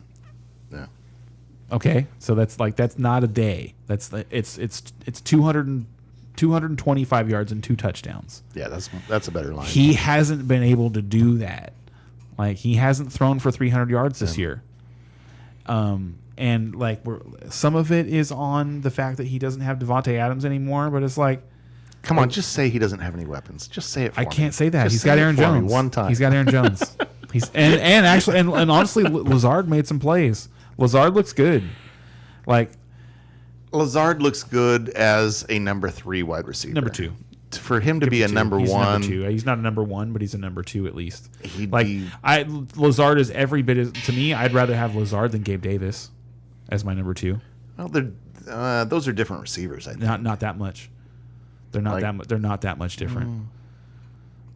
I would rather. I would like. I think if you put Alan Lazard on, I haven't watched enough of him to feel confident, but my take of Greg Davis is that he's this big play guy that's just kind of a hit or miss guy. He's a big body guy. He doesn't And- like. He's not necessarily a route technician. Right. Alan Lazard's a better route runner. Exactly. But they're the same size.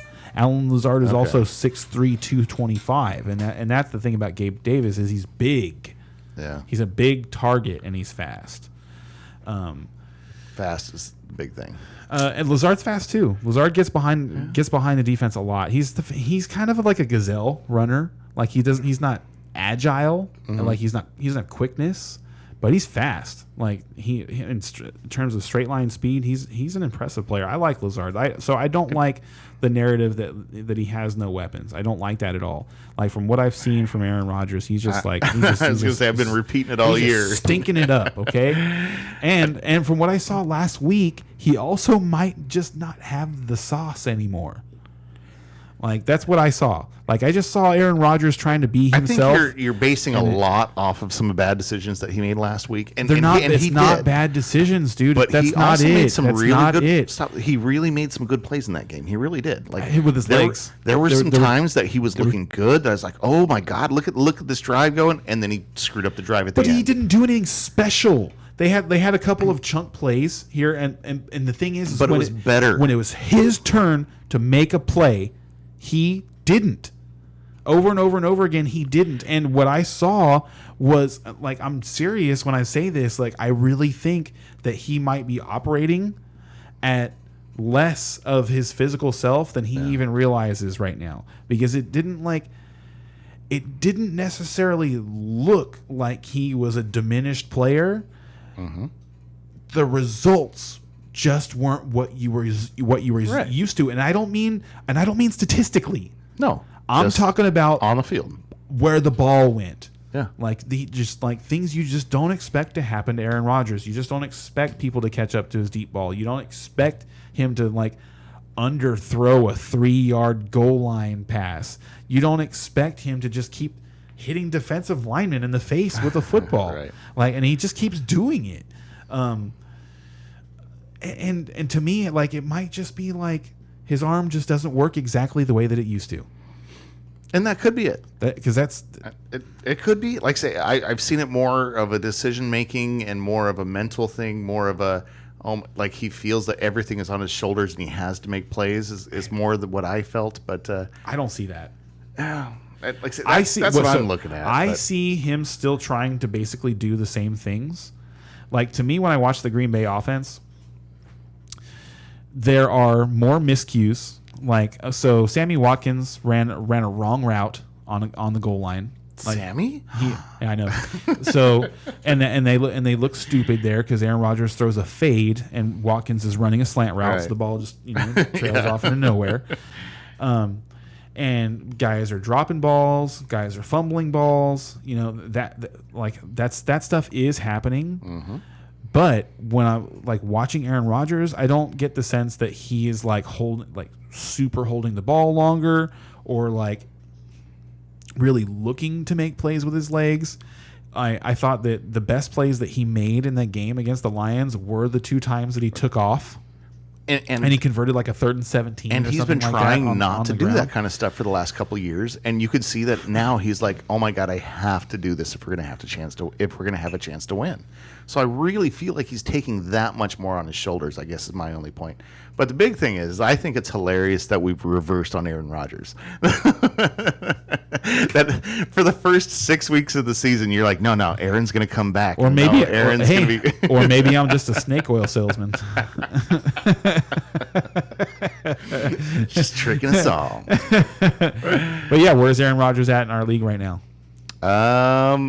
I thought it was hilarious that after you dropped him, somebody picked him up for $20. $20. I laughed and my so uncle, hard. My uncle, the biggest Vikings fan in the world, Oh, wow. and then he dropped him. Oh, great. Played him 1 week and he dropped him. That's fantastic. Yeah, so he's on the waiver wire in our league. And so yeah, he's available in 80%, or excuse me, he's still rostered in 80% of leagues, and he shouldn't be. Agreed. He should. So I think we were supposed to be talking about a game here, and That's- just to sum up, I will say that Tennessee is going to smash, That's what I was saying. Aaron Rodgers sucks. The Packers suck. They're done. and Tennessee's we're going to f- smash. We So, are. all right, We're forking we're them. caught up. We are forking them. Forking them. Stick a fork in You know, them. we didn't do any guarantees this week. That's going to be mine. I'm going to guarantee the Cowboys are going to win this week. Oh God, no, I'm pretty sure that the Niner Charger game is less than 7 points. So I am going to guarantee the Niners. No, come on. I thought it was like 4.5. It's 7. Is it really? Yeah. I thought That's why that Ray was asked us the one. question if we thought the Oh yeah. 49ers were going to cover. Honestly, Yeah, that's so- the one that I feel real strong about this week. I don't know if Suleimana. I don't know if I feel super strong about anything else this week. This tequila is so good. I guess if I'm going to lock something, actually I can do the Dolphin game. Oh, awesome. You're going to Yeah. lock against my lone wolf? Yeah. Yeah. It's either that or the Steelers. It's You kind feel of a that toss-up strong? between the two. See, the Steelers are another one that I like. I think that's a sleeper lock. Yeah. That is a game I feel strongly about. The Steelers are going to smash them. So, yeah, I like that one too. Yeah, those would be my two choices. So, all right. Are we moving on to our DraftKings lineups? Hell yeah. Is Who's it that taking a time of the shot? night? It ain't me. Oh, that's right. Who was our It loser ain't this week? me. Ooh, Ray got it this week. Yeah, man, I lost at 152. Man, Yeah. we all had a really That's true. great week last week. That is true. 152 and In third fucking place. lose, dude. That's rough stuff. I was like, yeah, that's like 152. that's like footballer status, dude. That's really good. Like, because look, me and once it was 168, 160, and 152. Yeah, so Yeah, I was looking at my 160 or whatever. Yeah, 160.2 going, ha, I must have this week. And then I text you guys. I'm like, well, crap. My average has been 129. Ken, your average has been 132, and Brian, your average has been 138. that's not bad. And yet it's 3 wins to 3 wins to 3 wins. We've all won 3 times on that, which is kind of funny. All right, But only one of us has not gone longer than 4 weeks without a win, or 3. I've only, Dude, I started slow, Yeah. then I came on strong. and now Ray is like Ray's on. I am the on a dry losing streak. He was he was smashing us at the beginning. And we're done with questions, right? We don't have yeah, any more we're all caught up in Okay, questions. So I'm gonna go last, so you guys can figure it out from there. cool. Okay. Let me. Oh, so I can lead it off. All right. Go ahead. Let's lead off with our cash lineup. For sure. And man, I felt so good. Like, you know what? So going into last week, I actually was like picking Justin Fields to lead the team. I was like, I really hope that I'm not like chasing points and that that was like the peak, Mm-hmm. And I'm so glad it was not anywhere close. Nope, he looked to the good. peak. Yeah. So he looked amazing. He has another good matchup this week. I honestly, until Justin Fields gets to the point where he's $8,000, it's hard not to start him because, in terms of what he's worth, because he's going to get. I personally believe he's going to get you 30+ points a game. And that might be an exaggeration, but he still has an incredibly high floor because of his rushing yards. He's been rushing so much, like say averaging 60 yards a game. All of a sudden, it's hard to argue with that. He's going to be a great cash game. He broke quarterback for a Michael while. Vick's single season or single game record yeah, I for saw rushing that, by yeah. quarterback. That's insane. That's impressive. Yeah, that one run against the Dolphins was unbelievable. He had a couple of good ones. He roasted people in that run. Yeah. So $6,500 for Justin Fields is still just really a steal for what we expect him to start doing now on a weekly basis. At running back, spending up because not starting Saquon Barkley against the Houston Texans Hard not to do. seems like a mistake. That just seems like a mistake this week. You got to play Saquon Barkley. My value play of the week is Najee Harris at $5,500. I think there's been a lot of noise about him losing some of his work to Jalen Warren. We have the resident Steeler fan who believes that he'd like to see Jalen Warren get more work because he thinks Najee's hurt. Well, I want to see what's going on. We've got the verbiage out of Mike Tomlin that says that Najee Harris, they're going to get that they like Jalen Warren. They'd like to get him some more work. But then you have Jalen Warren getting asked directly about it and him going basically like, I don't know what y'all talking about. I'm not getting any more work in practice. Right. So, and like we talked about earlier, we don't know if that means anything, but like I still, like even if Najee has 12 to 15 touches, I like him to score a touchdown. And for $5,500, you don't need him to do much other than score a touchdown. That's the beauty is he's 5,500. So like if he gets into the end zone, he's gonna be worth it. So if he gets you 13 points, you're fine. And if he gets you more than 16 points, you're like, score. Yes. And he could. He very well He could easily score twice in this game because I feel like the Saints are going to turn the ball over. The Steelers are going to have short fields. They're going to have opportunities to score. And if he scores once and has a decent game, that's still almost 20 points. What's been holding him up has been catches, so that you're going to get that floor, the PPR floor. And maybe that's what Tomlin was talking about as far as the big change goes. Is hey, we have not been throwing the ball to Harris. We have not been throwing the ball to our running backs. Maybe that's it. We don't know. And there's the target share with the 17% target share that just disappeared when they traded Claypool. Anyway, so 5,500 Najee Harris to me seems like a great play this weekend. The Saints also missing some defenders now.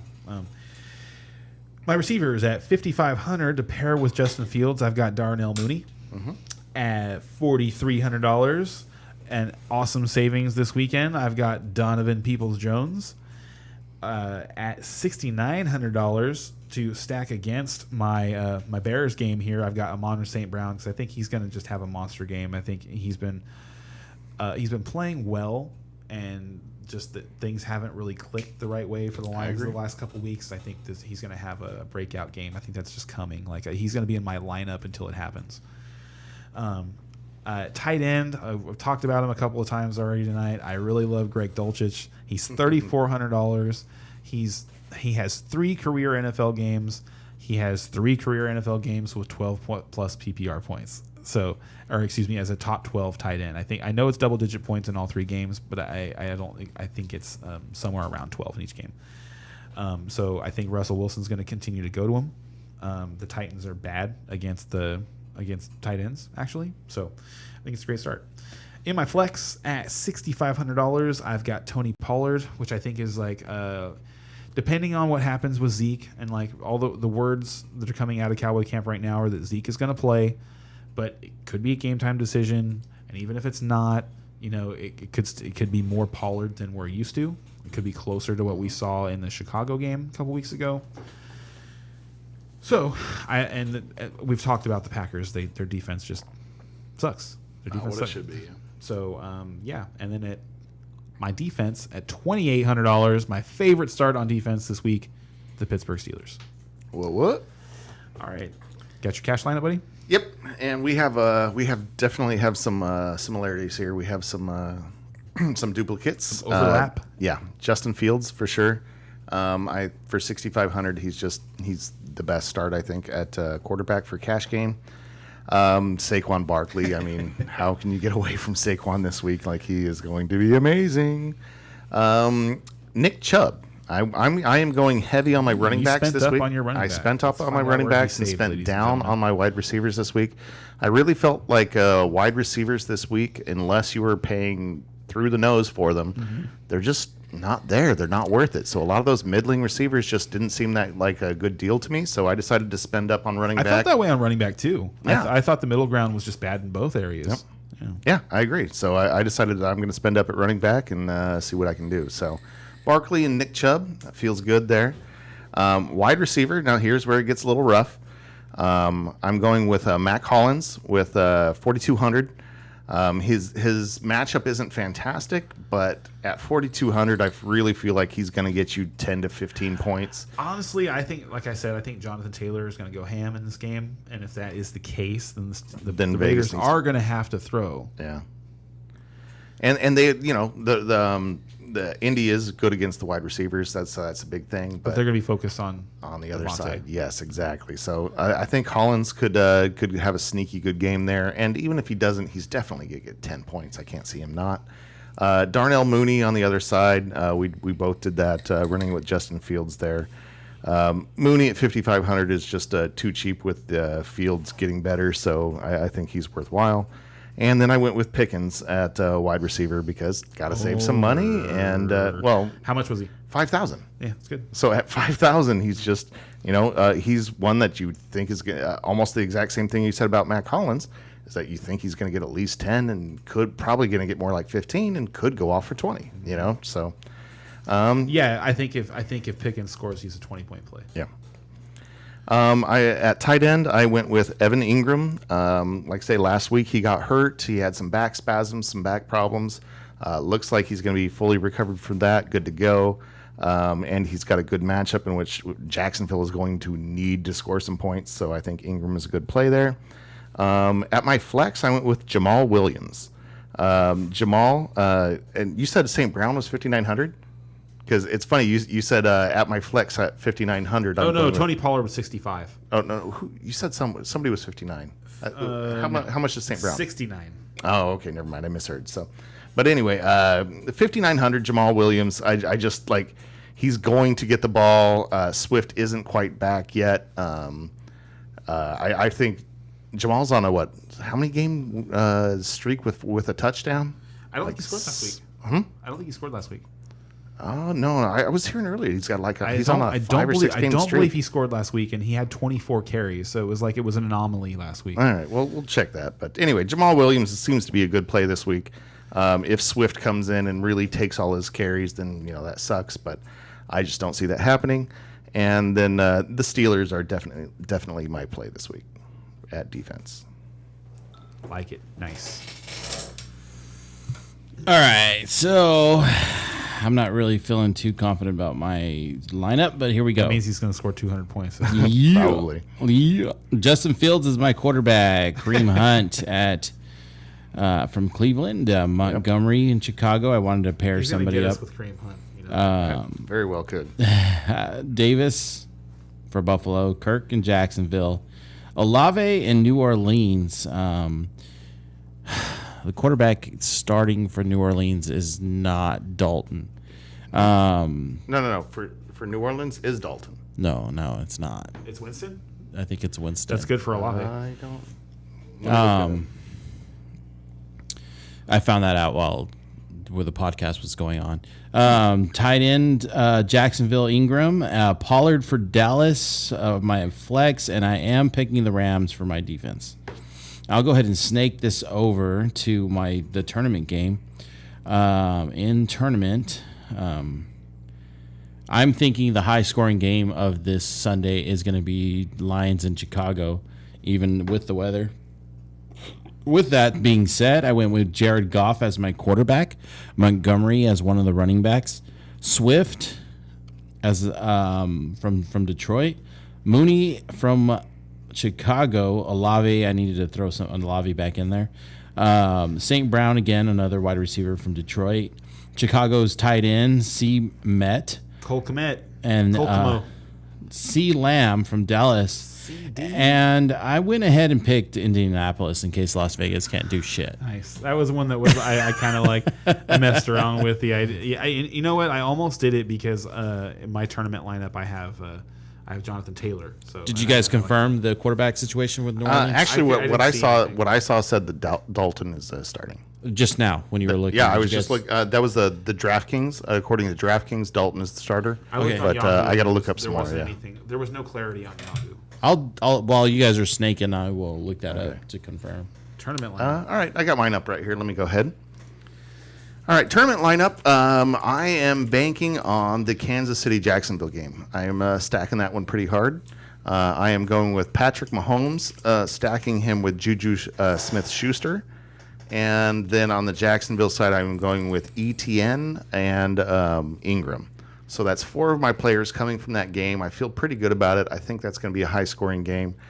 So now you need to get a little different because those guys are all going to be fairly popular, and this is a tournament lineup. I feel that everyone's going to be going with Justin Fields, like we just did with our cash lineup. And so in my tournament lineup, I'm going to go with Montgomery instead. I'm going to play off to say, if Montgomery, he's turning his 17 touches into a big game. If he turns that into, 100 yards and 2 touchdowns, and then Fields doesn't have to do that much, then I think you're gaining a ton on the field, and it could be a big deal there. Wide receiver, I went with Buddy's advice on this one, and he gave me a good option with Donovan Peoples-Jones here at 4,300. I was going with who was it at 42 before? Let me look and see who that is real quick. I was going with Mac Hollins before, who we've talked about.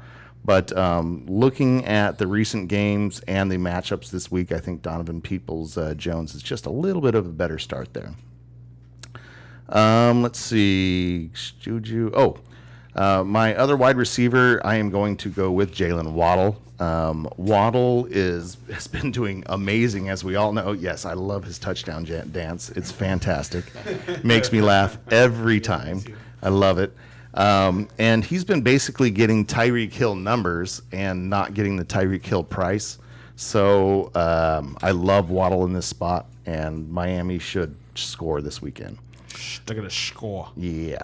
And then Ingram, that's who I have as my tight end. In my flex, I'm going with George Pickens. In my tournament lineup, I was trying to go with somebody else, but man, I'm looking at your flex in that 4,000 to 6,000 range. It's not good. It is a dead zone, man. It is really hard to find somebody They did a good good this job week. of pricing people. They really did. They really did. Like So the people are going to score on low costed players on DFS this week are going to be like, that guy. yeah, That it's one of those weeks. I agree. And I stuck with the Steeler defense because I've got good feelings this weekend.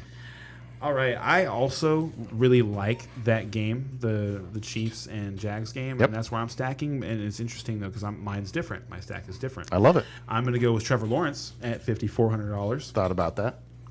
I got Najee Harris into this lineup as well. To me, he was just like we just talked about how there's a dead zone from $4,000 to $6,000 in flexi players, and to me, he was just the best one.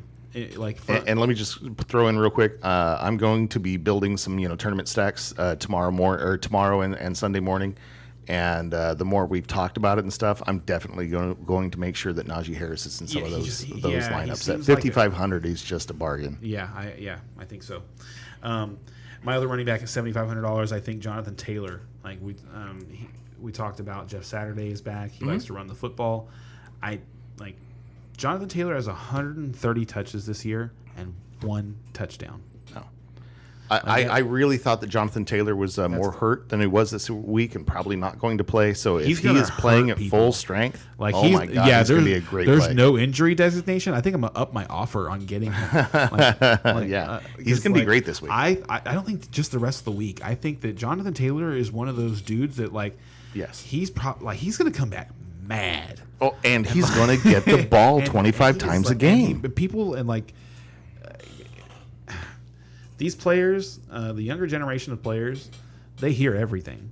They hear all the chatter and stuff like that. And so I'm sure he's been hearing plenty of talk about how he was I'm sure he knew he was the number 1 overall pick in fantasy this year. And I'm sure he knows now that if people were going to redraft, he'd be like a round 3 pick or Right. something like that. And I think he's going to come back and show people, no, you still draft me number 1 overall today. Yeah, If we were going to and draft the for the rest of the season. The entire offense in Indy is going to focus on the run. It's all going to be about that offensive line. What can we do to make more space? That's the reason I think Jeff Saturday is coming in. I think it's going to be like Derrick Henry's status where they give him Yes. the ball 30 times. Yes, I think that's going to be the model for their offense. Moving on at wide receiver, I've got Tyreek Hill at $9,100 because just like Jonathan Taylor, Tyreek Hill actually also has positive touchdown regression coming his way. He's actually underperforming based on metrics. It is crazy. And I mean, when I say underperforming, I mean all that means is there's still meat on the bone. There's a couple of plays that he probably should have scored on this year that he just didn't. Yeah, he's not doing so great because he's maxing out. He's doing so great because he's just doing okay and is in this amazing Yes, situation yes, as this amazing yes. player. So And He I'm can do better. and I'm at the point now where I'm buying in to this being Tyreek's year. You know, like it. he is the biggest regret I have in this fantasy season. I have him nowhere. I was completely out on him and Waddle because I thought the price was too high, and I just did not believe that Tua could give like one of these guys the season that they're having, let alone both. You know, so like I was wrong. Yeah, I they've was been wrong amazing. on Waddle and Hill. They've been awesome. At $5,900 pairing with Trevor Lawrence, I've got Christian Kirk. Stacking back against him for $6,000, and probably like the steal of the weekend, I think, is Juju Smith-Schuster. At tight end, to continue my stack in that game, I've got Evan Ingram at $3,300. Oh, I thought you were going to tell me you fit Kelsey, and there's somehow I was like, Oh, what? that'd have been awesome, right? I thought I did. I was messing around with that, and like I had Kelsey in there, and I had Waddle instead of Hill, and I didn't have Jonathan Taylor. I had I can't remember who it was, but somebody around $6,000. Yeah, I was going to say be like Najee Harris. But that's what it would take because Yeah. Kelsey's like $7,800. In my flex, stacking to complete my secondary stack with Tyreek Hill, I've got Donovan Peoples-Jones, and then that Pittsburgh defense at $2,800. It's like they're anytime you get like a seemingly smash play on defense for under $3,000, it's really hard not to just do it. Agreed. All right. And I think that's it. We hit everything, it, right? yeah. We hit all the buttons. We're out of and questions. We're out of questions. So All right. Love it. anybody want to do our plugs before we end this? All right. I am Ken Bailey. You can find me on Facebook. You can find me on Instagram under Ken Against the Clock, and you can find me on Twitter. I think, depending on what Elon Musk is doing these days, at Mr. Goodbet. That's a whole nother different conversation. Anyway, and I'm Cloud Jester on all platforms, and you can find our podcast, I believe, on all platforms. Leave us a comment if we're not on your favorite podcast platform, and we'll see about getting on And that. please, will somebody write Brian a letter?